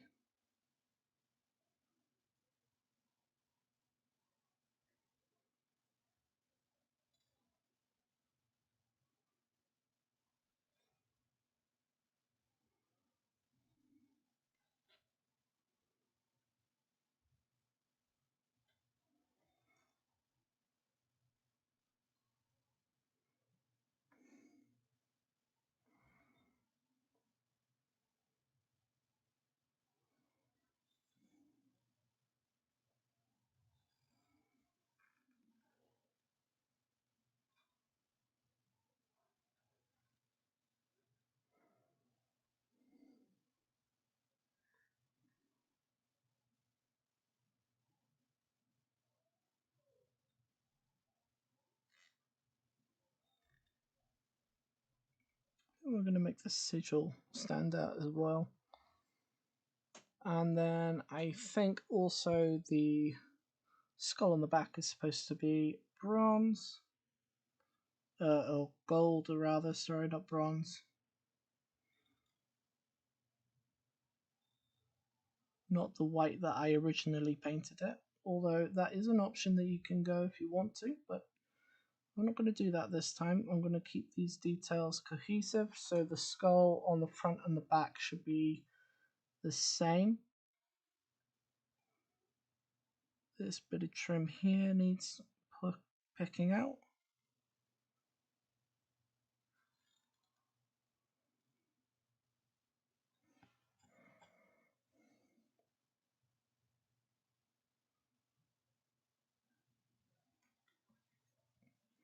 And always remember to turn your guy upside down so you can see the underside.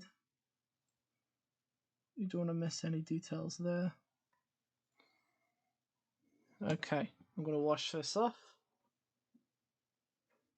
I like thinking it bring out a warm feeling to the other colours.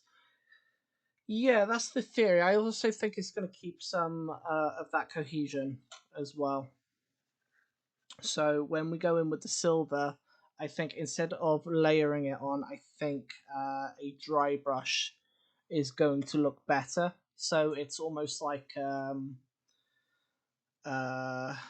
like brushed metal.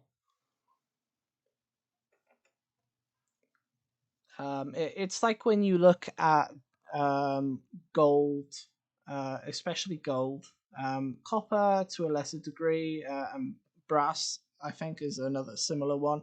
But especially gold, when the highest points where the light hits is usually silver, or it will look silver because of the intensity of the light. So I think using that mindset is going to help do that and add a bit of cohesion to it.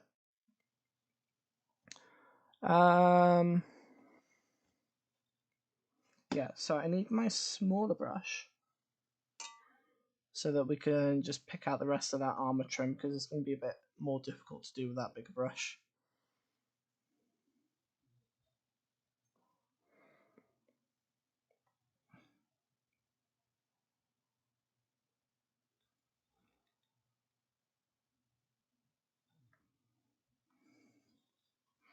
And again, don't forget that underside. The bits of armor that are meant to be black, we can just go back over them at a later point when they need to be black. So it's not too much of a big deal if they get caught up in it.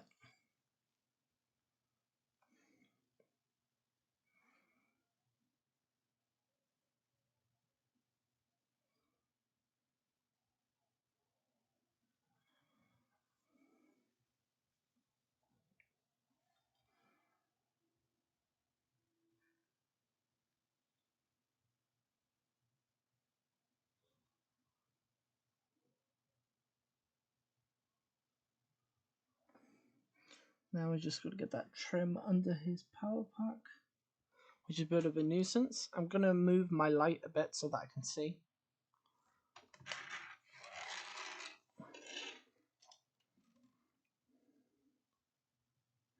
Might not look too great for you guys.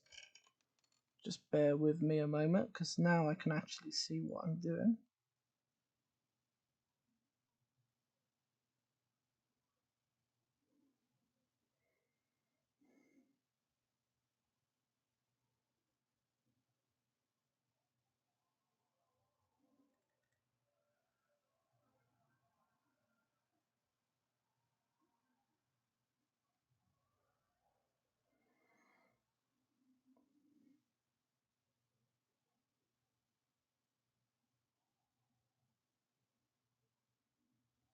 Okay, we've gone over a little bit, but it's okay, it's not a big deal.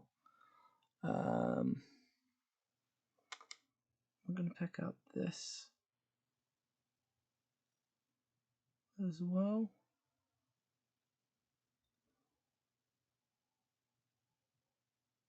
Just holding the tubes in place.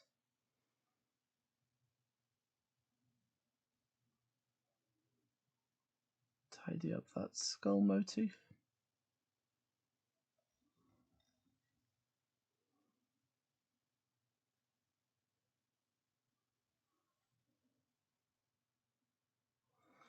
Okay, and how are we looking? We've got a little bit on top of the knee that we missed.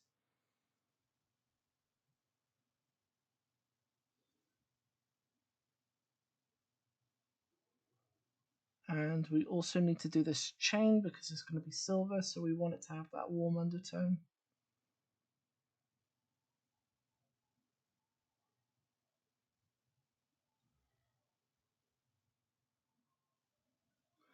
Can't leave that detail out.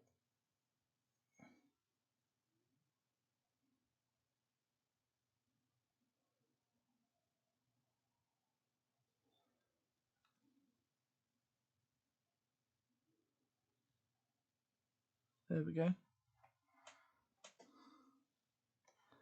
Let's move this camera, not the camera, sorry, the light back to where it was.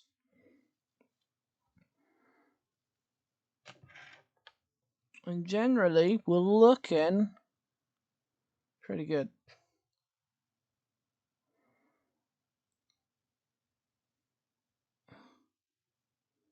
For now, I'm satisfied with that, so I'm going to put that aside.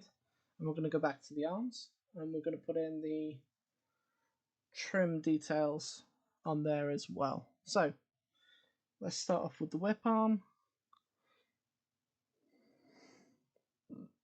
Okay, another really interesting point here is when we look at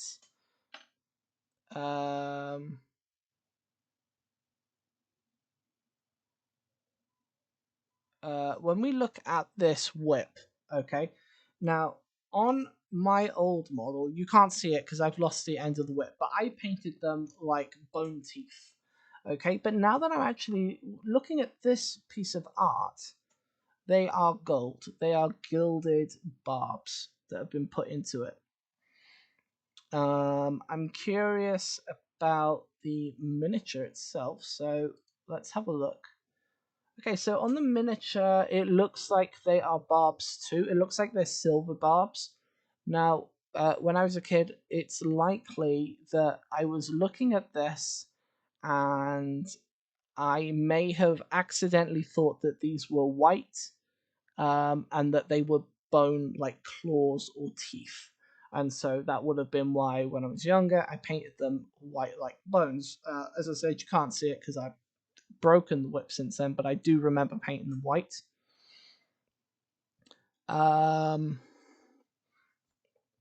Because we're going with an overall warmer tone, we're going to follow the direction of the art piece. Okay, and we're going to have them picked out in gold, which is going to complement everything else really nice and maintain that cohesion we've been talking about.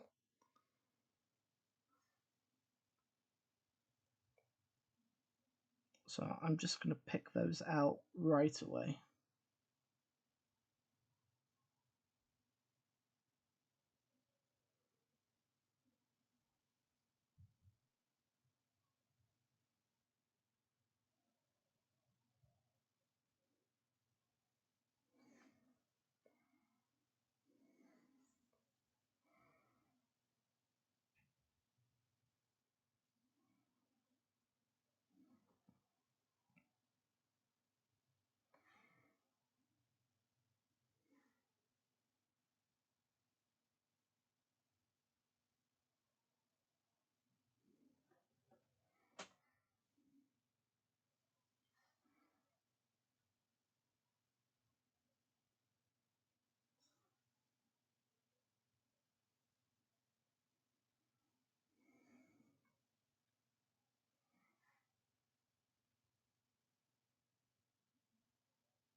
And it can be edge highlighted with the silver as well, just for that extra pop. That way it satisfies both sides.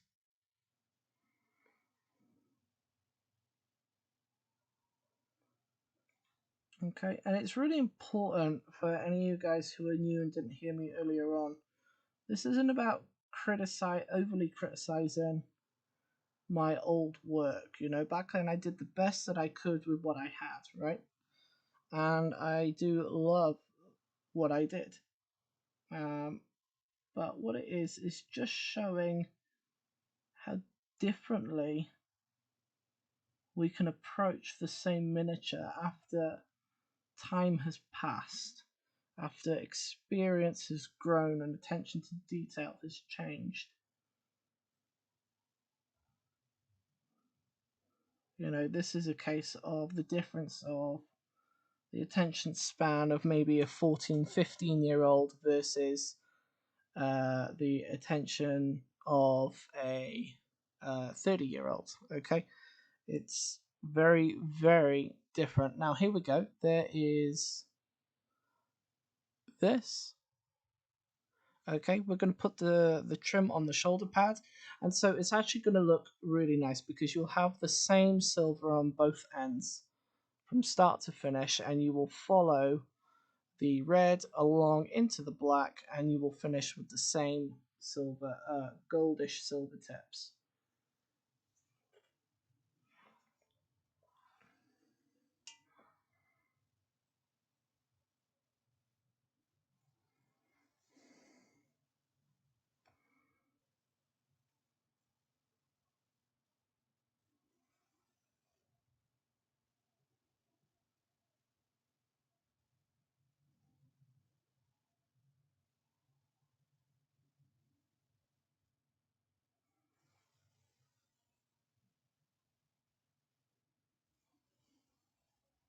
Oh, I didn't need to go that low, or rather that high. That's okay, we can fix that later.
There we go, there's them details of the broken armor there. That's going to be a really good point for highlights.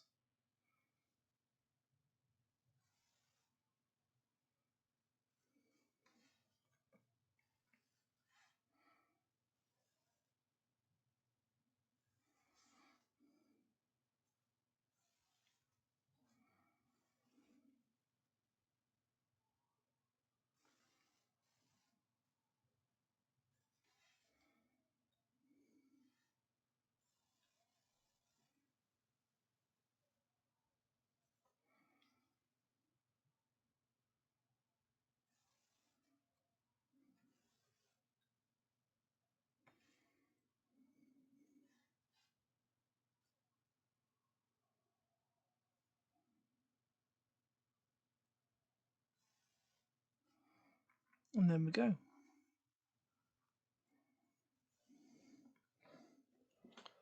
Okay, and there's the whip with the that trim on there.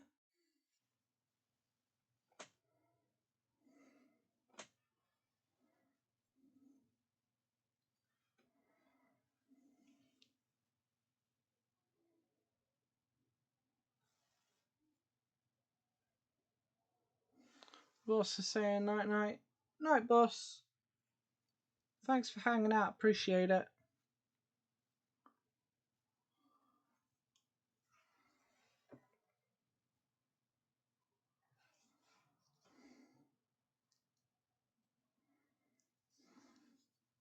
Okay, so there we go. We've got a little bit of focus. You can see we've got some nice cohesion going on in there.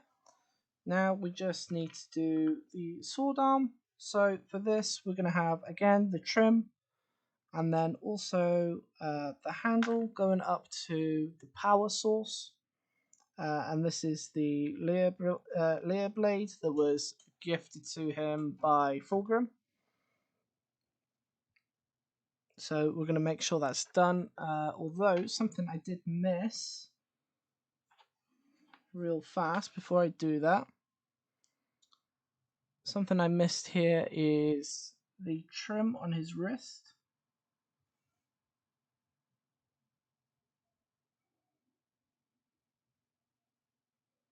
We're going to make sure that we get that all covered.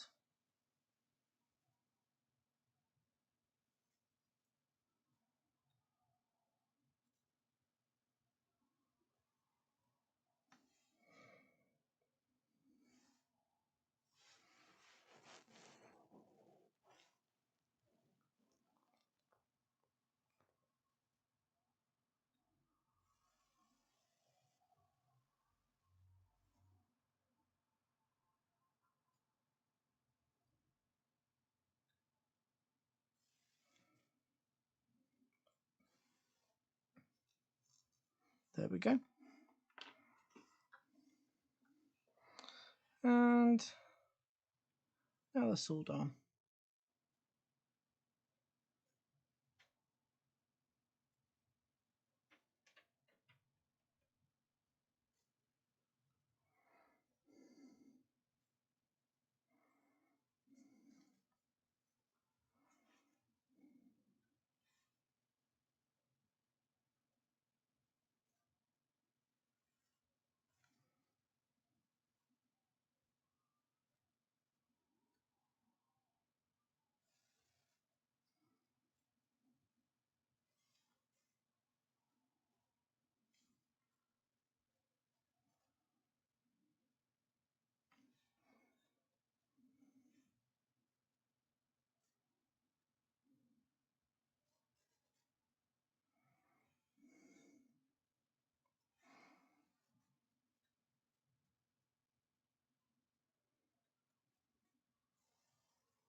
Okay, just make sure we get all those details.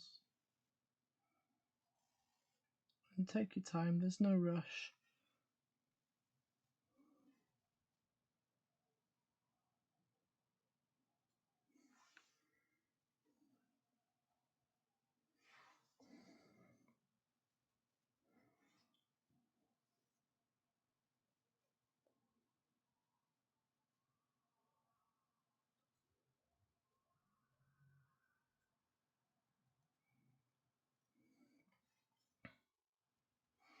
There we go, and then we just want to get the underside of that armor panel trim so that we have cohesion throughout the miniature.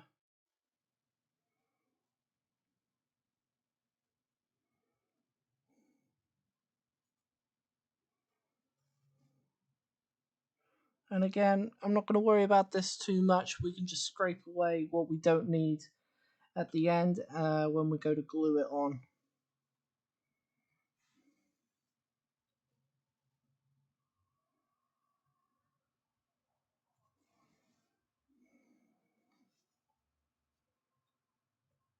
Okay, now the careful work of the layer blade.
Although now that I think about it, I should probably paint this whole sword in this colour. Because of course it's going to be a form of silver, right? So The sword needs to be painted that way too.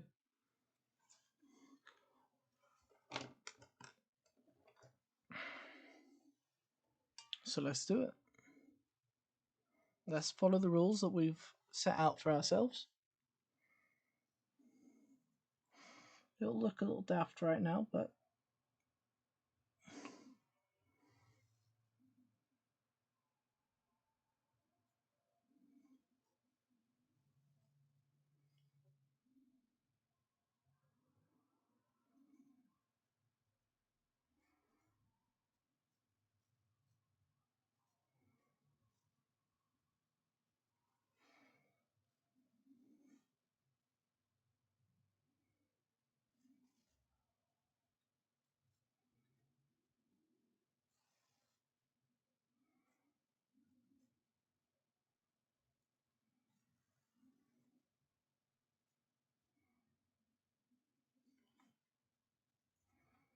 there we go.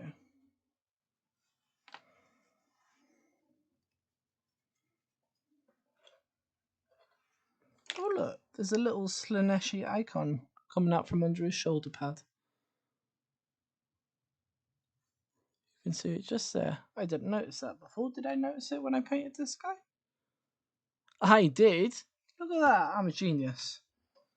Younger me was so smart.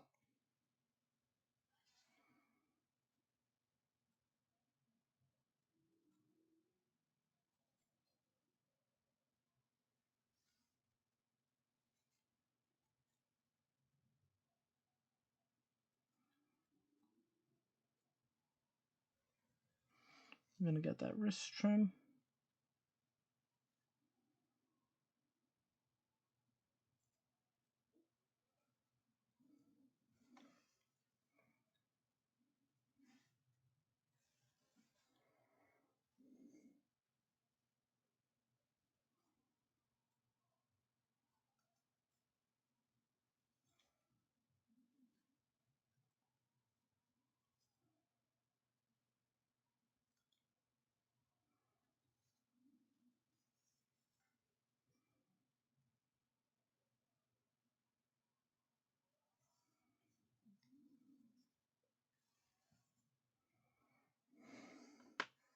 Very nice.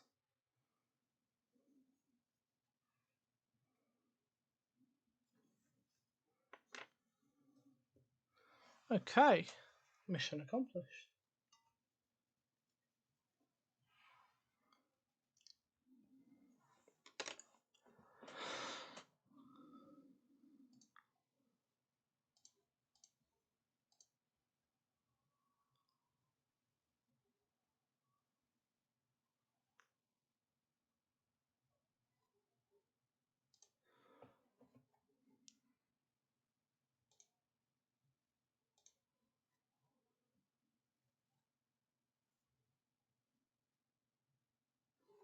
Okay, so guys, I'm gonna go take a break.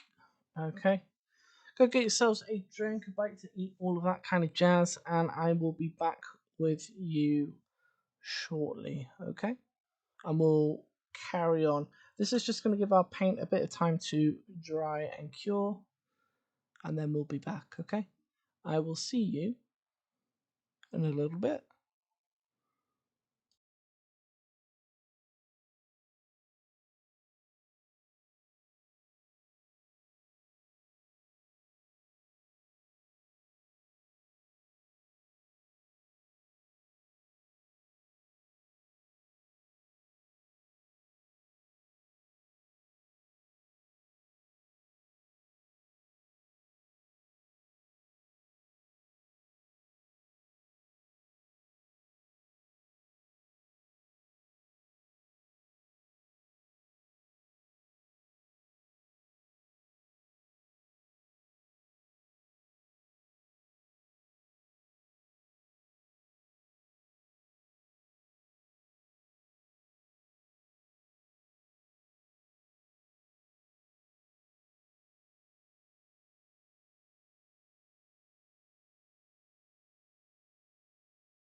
Alright guys, I'm back. Surprise, boo, spooky.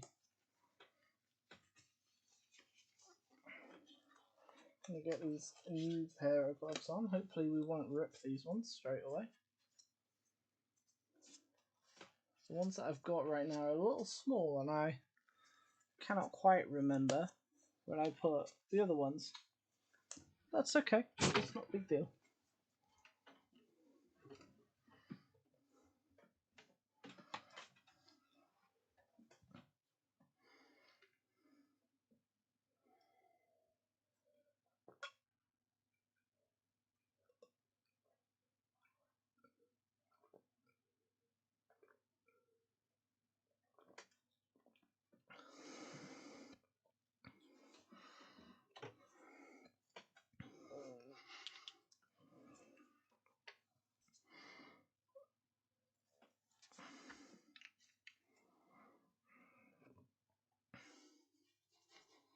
Okay, so we're going to look back at that flesh and we are going to make a mix of leather brown and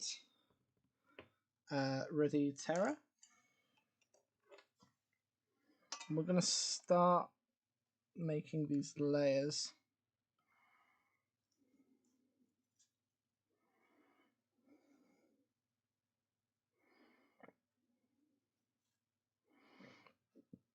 Okay, this actually makes a darker color.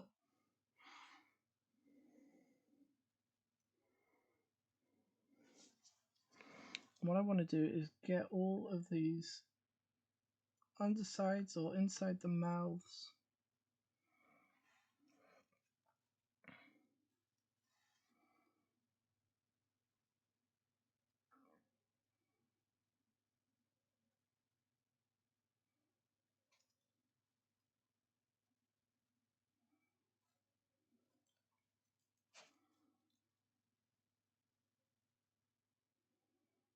I wonder if I bring that music back, will it still work? Let's have a see.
Okay.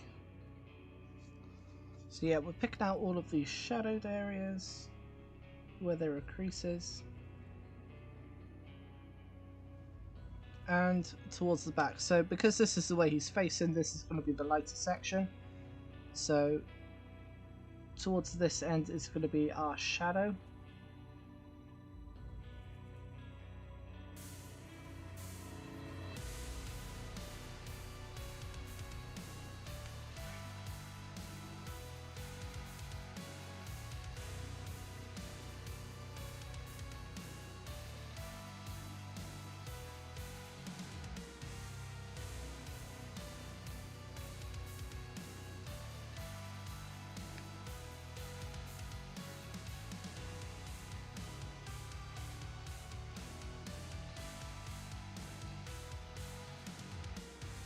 Now, if I'd thought about it, I would have done this as our base layer first. And then come in with the terra over the top. but it's okay.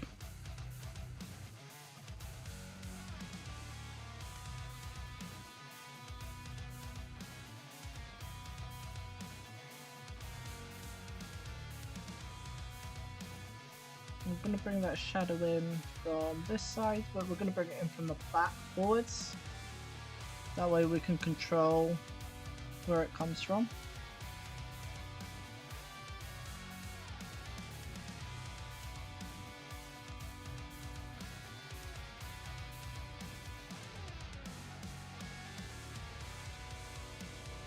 And we're going to do the same for the legs.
Okay.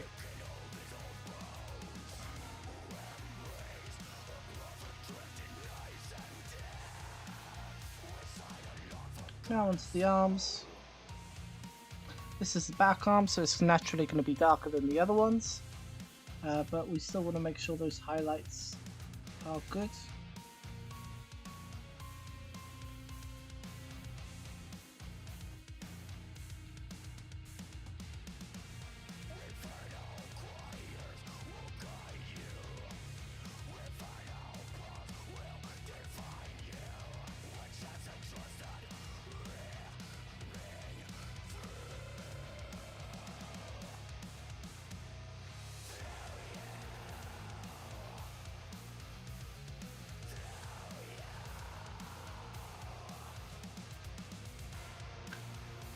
This is more just solidifying that layer by the looks of it, which is perfectly fine.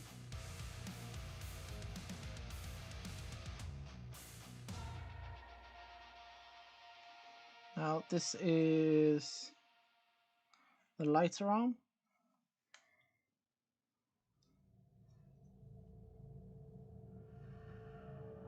So there's not going to be quite as much shadow as the other side, because our light source is going to be hitting it, and it's going to be hitting it around the top here.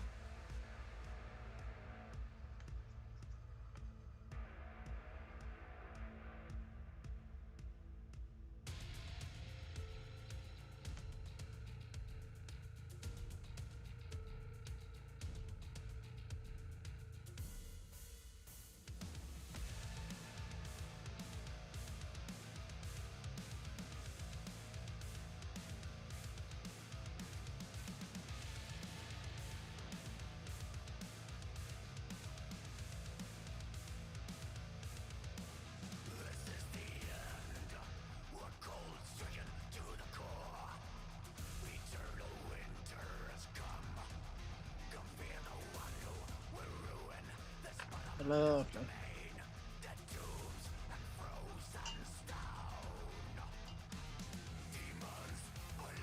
Now I'm going to take that Ready Terror again, and we're going to go the other way.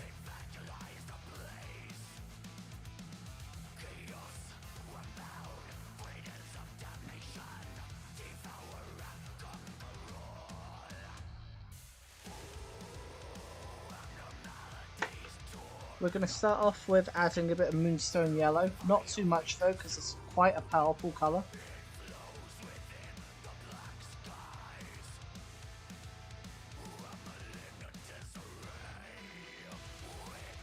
This is going to add that intensity of warmth that we're lacking. And a bit of brightness. And this is going to help us maintain vibrancy before we start using the white, because the white will dull the colours.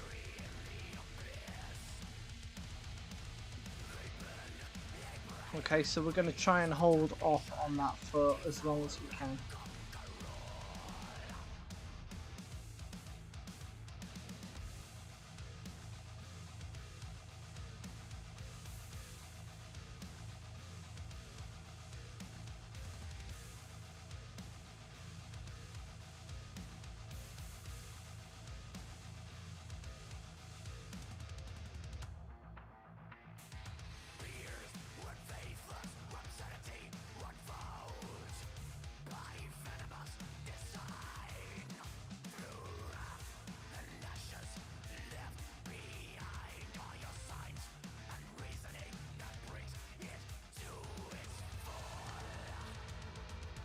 And here you just got to take your time.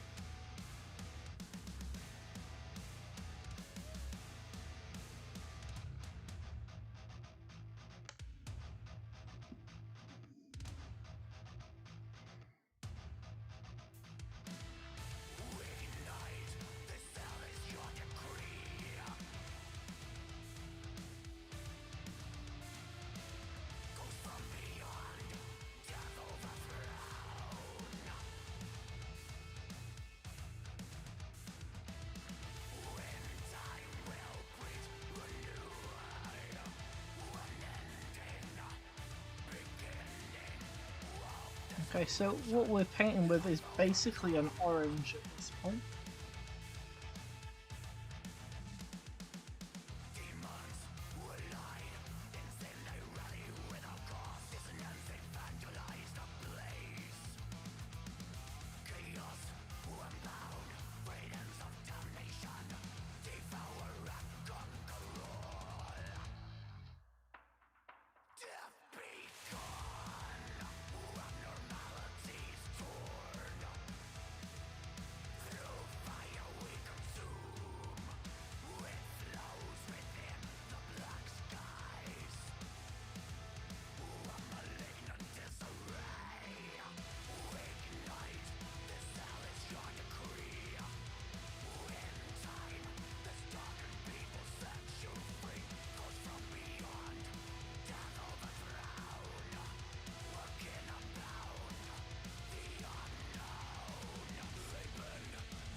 And this is a great model for if you hate doing faces, because that's about 60% of the model.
Looking good. Let's keep going.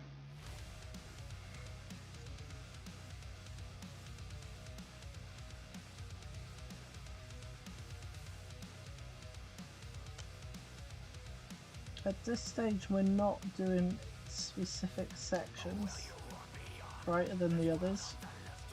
We're getting all of the forms and the shapes defined first.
Ooh, it's looking good.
Alright, let's grab the other leg.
Okay, let's have a look.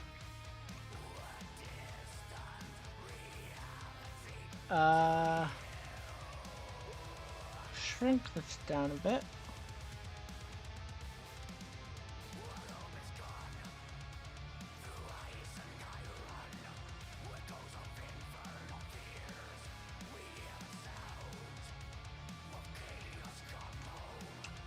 I'm liking that. It's looking nice. It's very warm.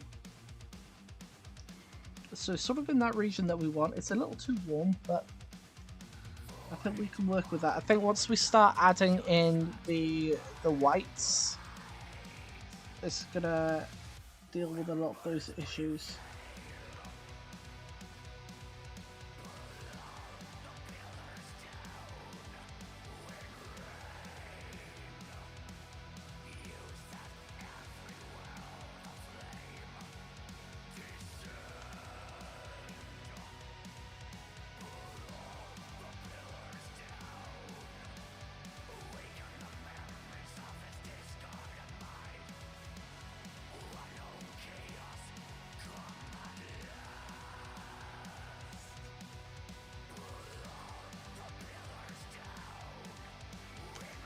We just really want them faces to be well defined.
Love it.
We'll mix up a little bit more of that orange.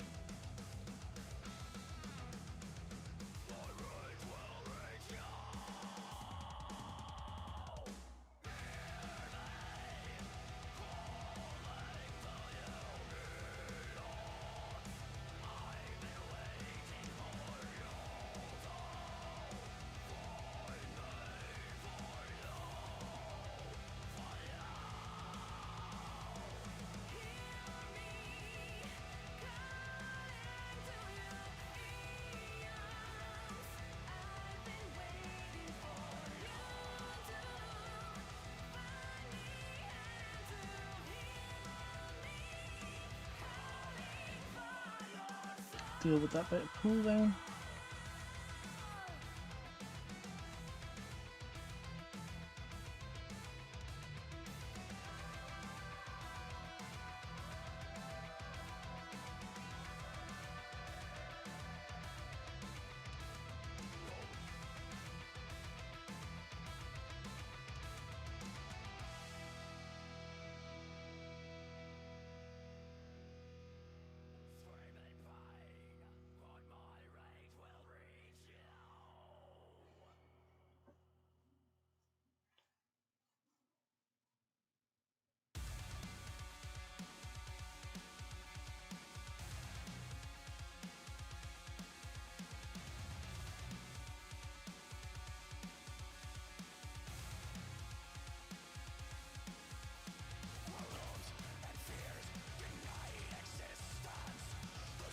There we are. Come on.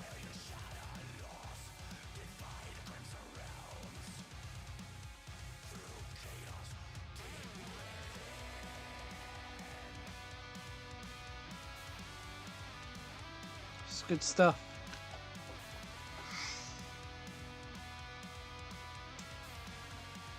Alright, we're going to add a little more yellow.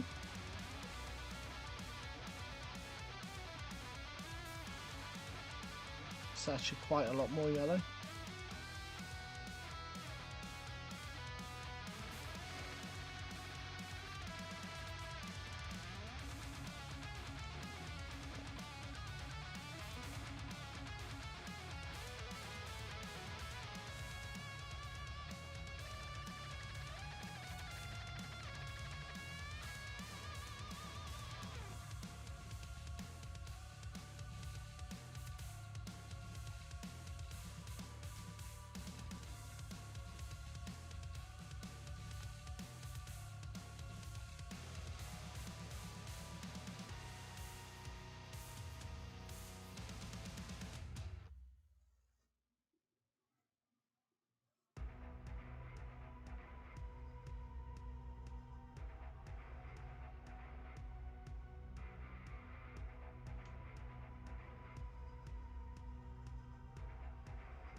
Now, as we go on with the highlights here, I do want to start limiting how far around these highlights go.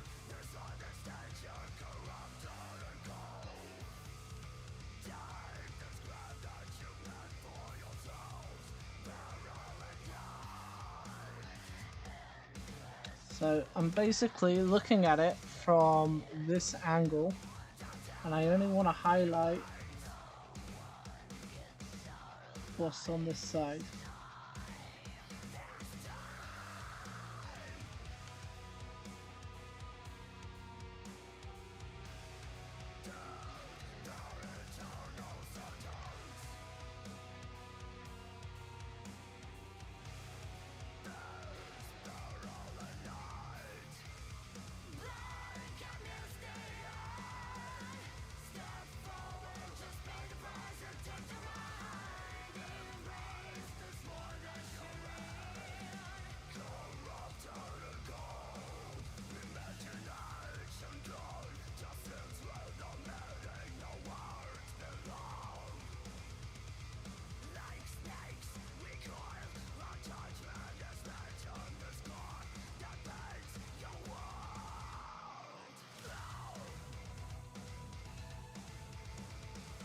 Okay, same with the leg here.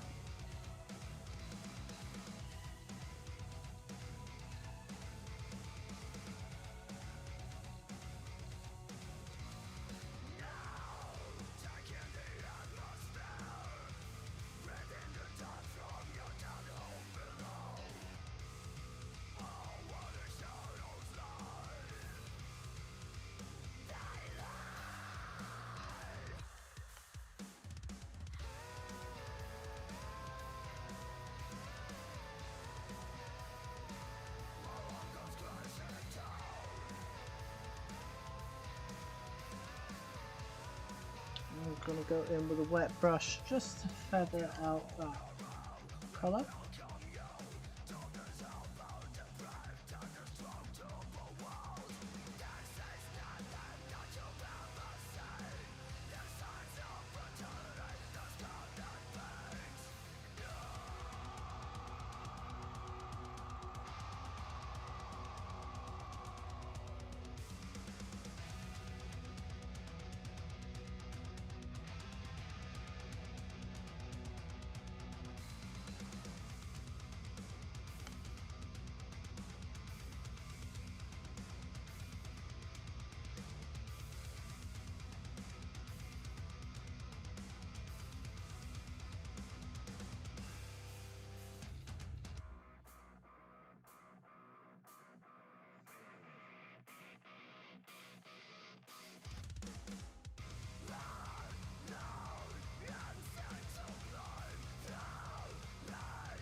Okay, so from here, this is spherical, so if the light is hitting here,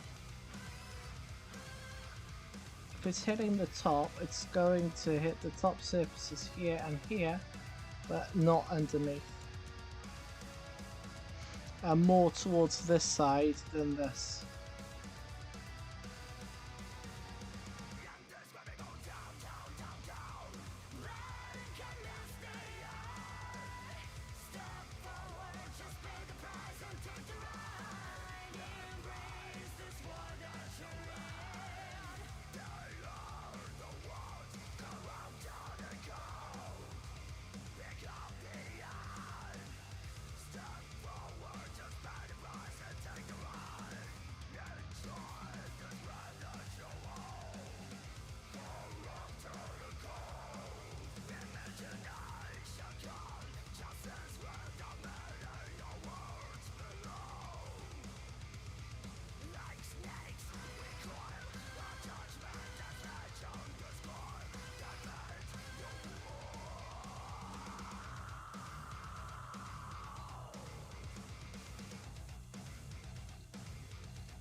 Love it! For the sword, I'm going to do a few, but not too many. Just off to the side here.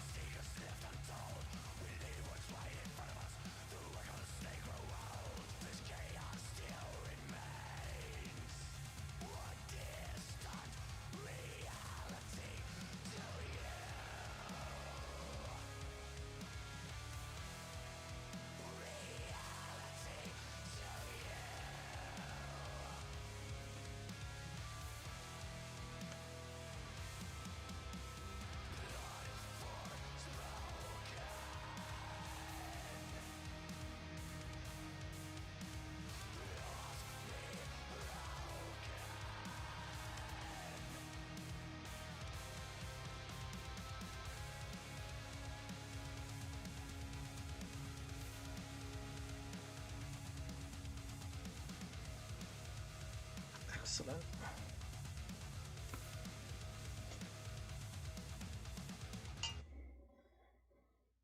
Okay. Now we're going to go in with the white.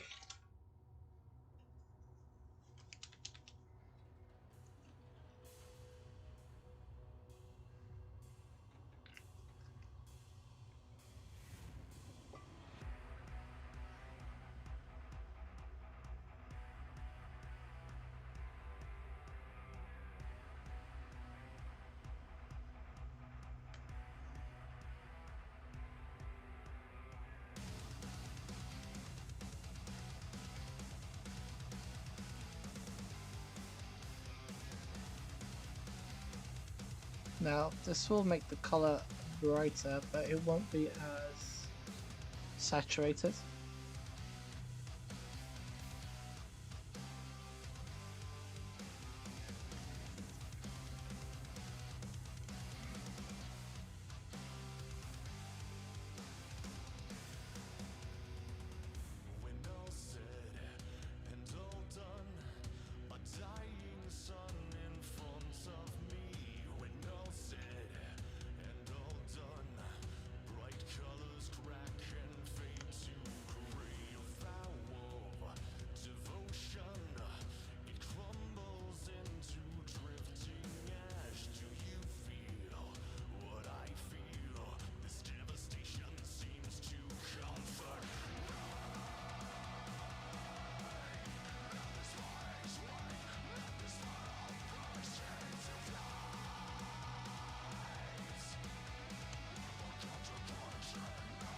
Okay, we're gonna really pick out these faces.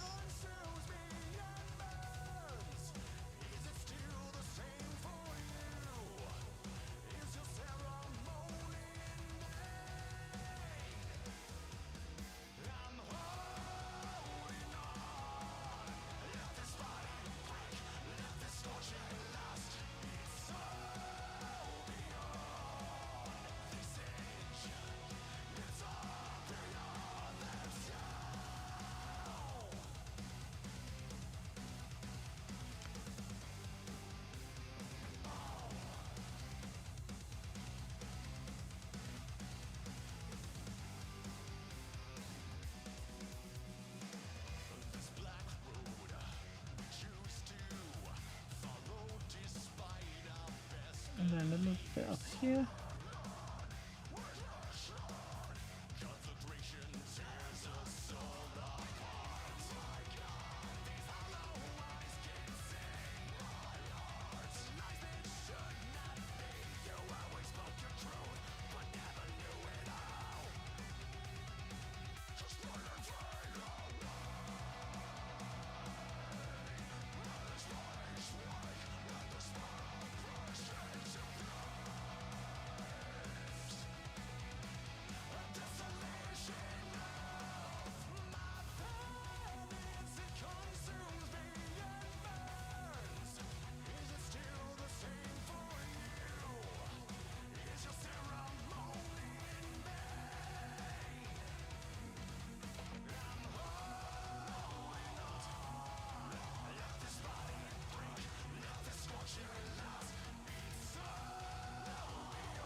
Love it.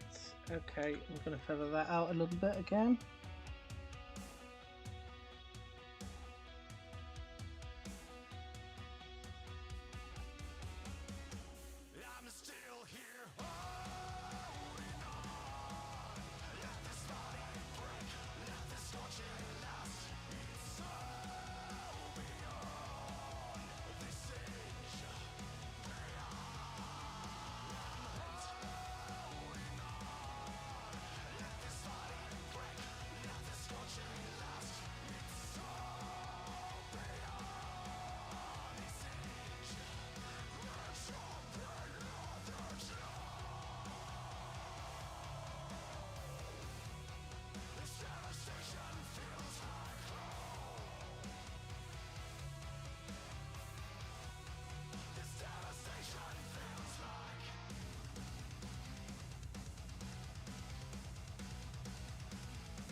Okay.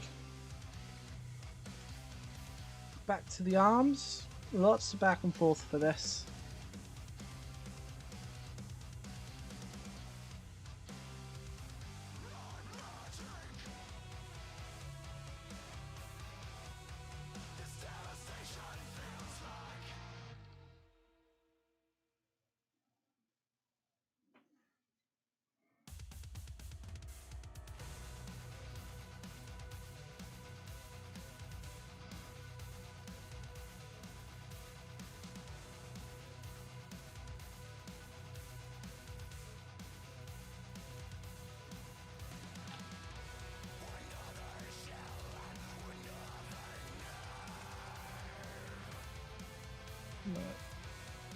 Mixing up a new batch real fast.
Love it. Okay, it's coming along nicely. Here is the first shoulder pad when it focuses.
I've just got to remember when I'm highlighting not to go all the way along so that we maintain the shadow.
Alright, we're bringing that up again.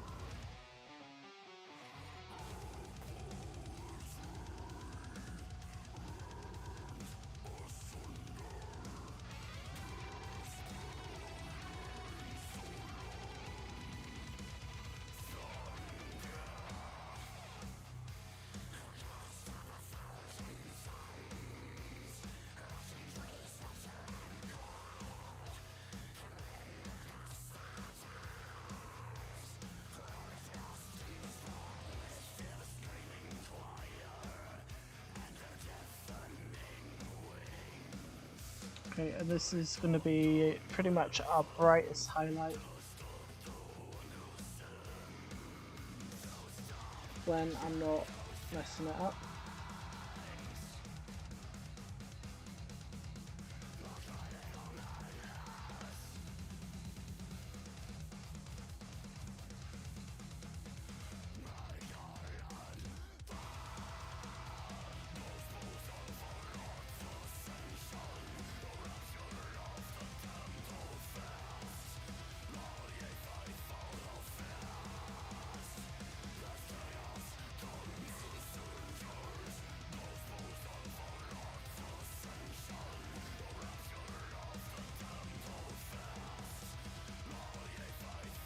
There we go.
Okay, and now for the last bit on here.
Okay, and now we're just going to get that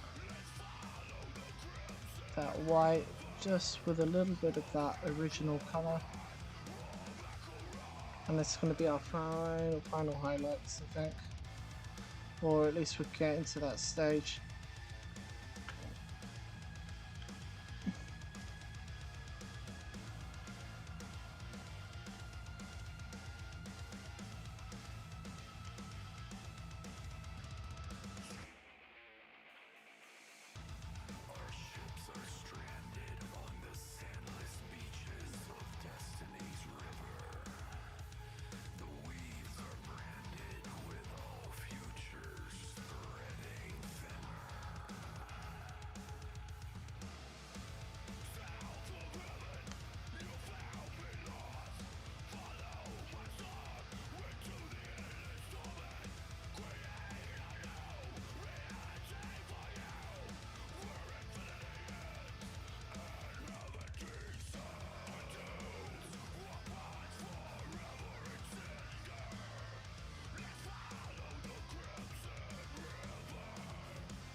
Okay, we are making fantastic progress on the skin. I'm sorry I'm not talking much, concentration is real. But let's do a quick comparison. This is where we are at when it comes into focus versus our original.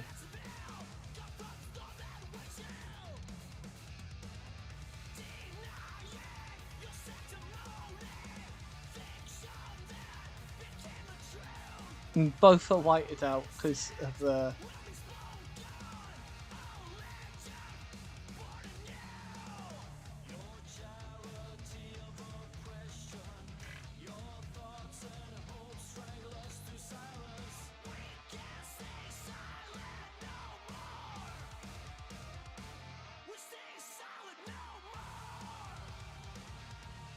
There we go.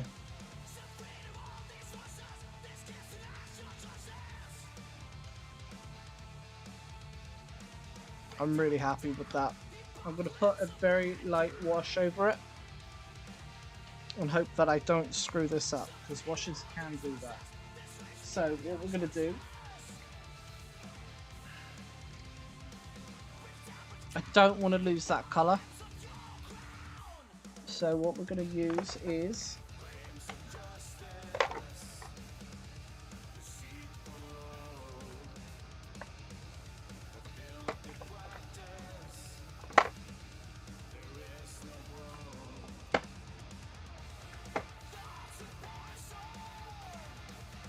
warm skin shade.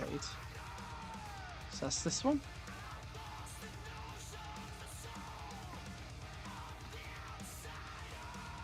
And then I might put either strong tone or grim dark shadow in where the mouths are to make it look deeper.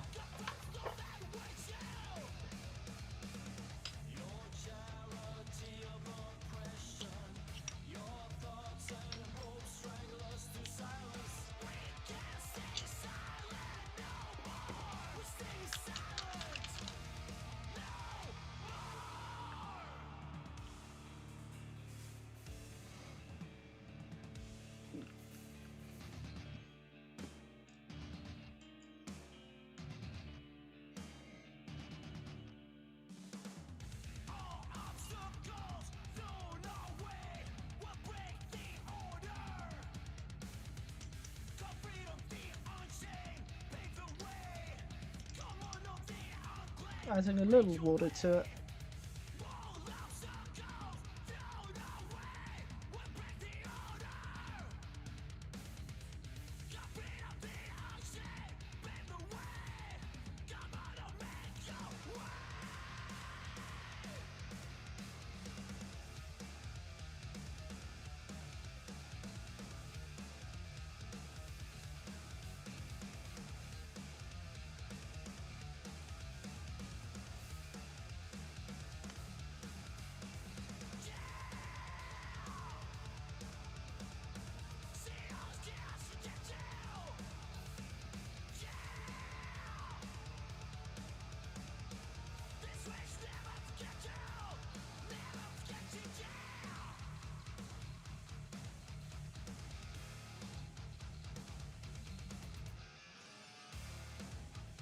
Just going to make sure that we don't let it cool too much and obscure those details.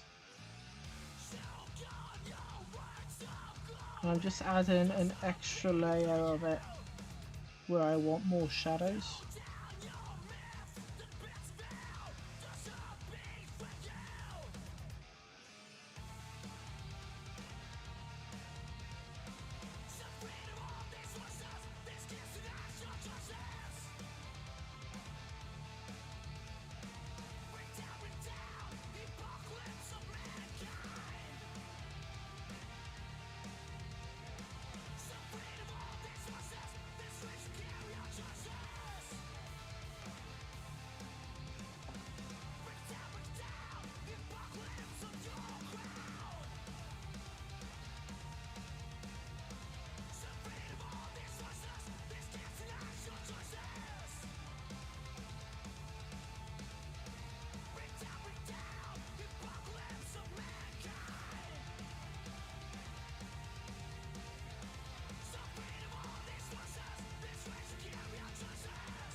So not quite as pink and fleshy as what I intended. It's more orange, but I quite like it, so I'm not too upset by it.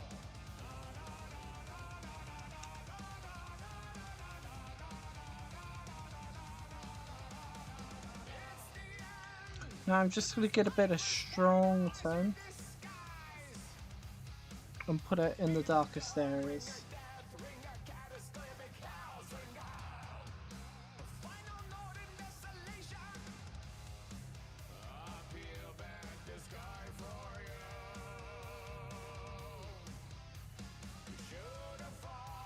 And we're going to use it for the darker side as well.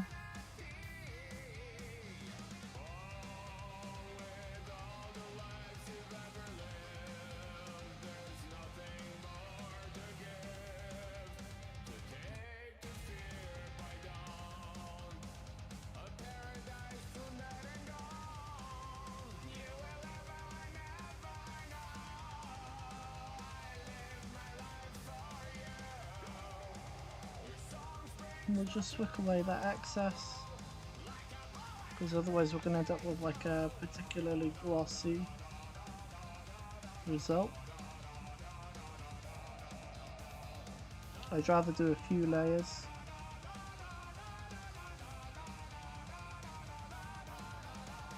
And get a glossy outcome.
And there we have it.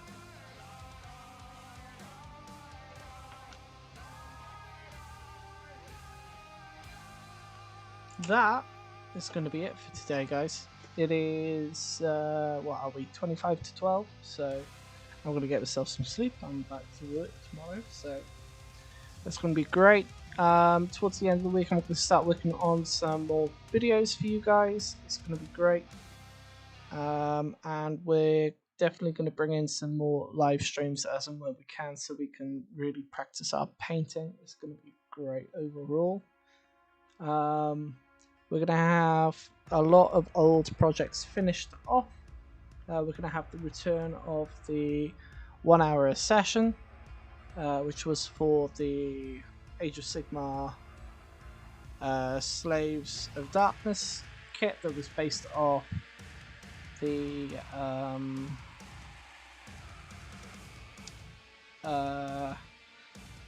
Blackstone Legion. So it's going to be great. But once again, just before we go, this is the comparison of the new and the old. So this is the old one that I painted like nearly 15 years ago versus the new one.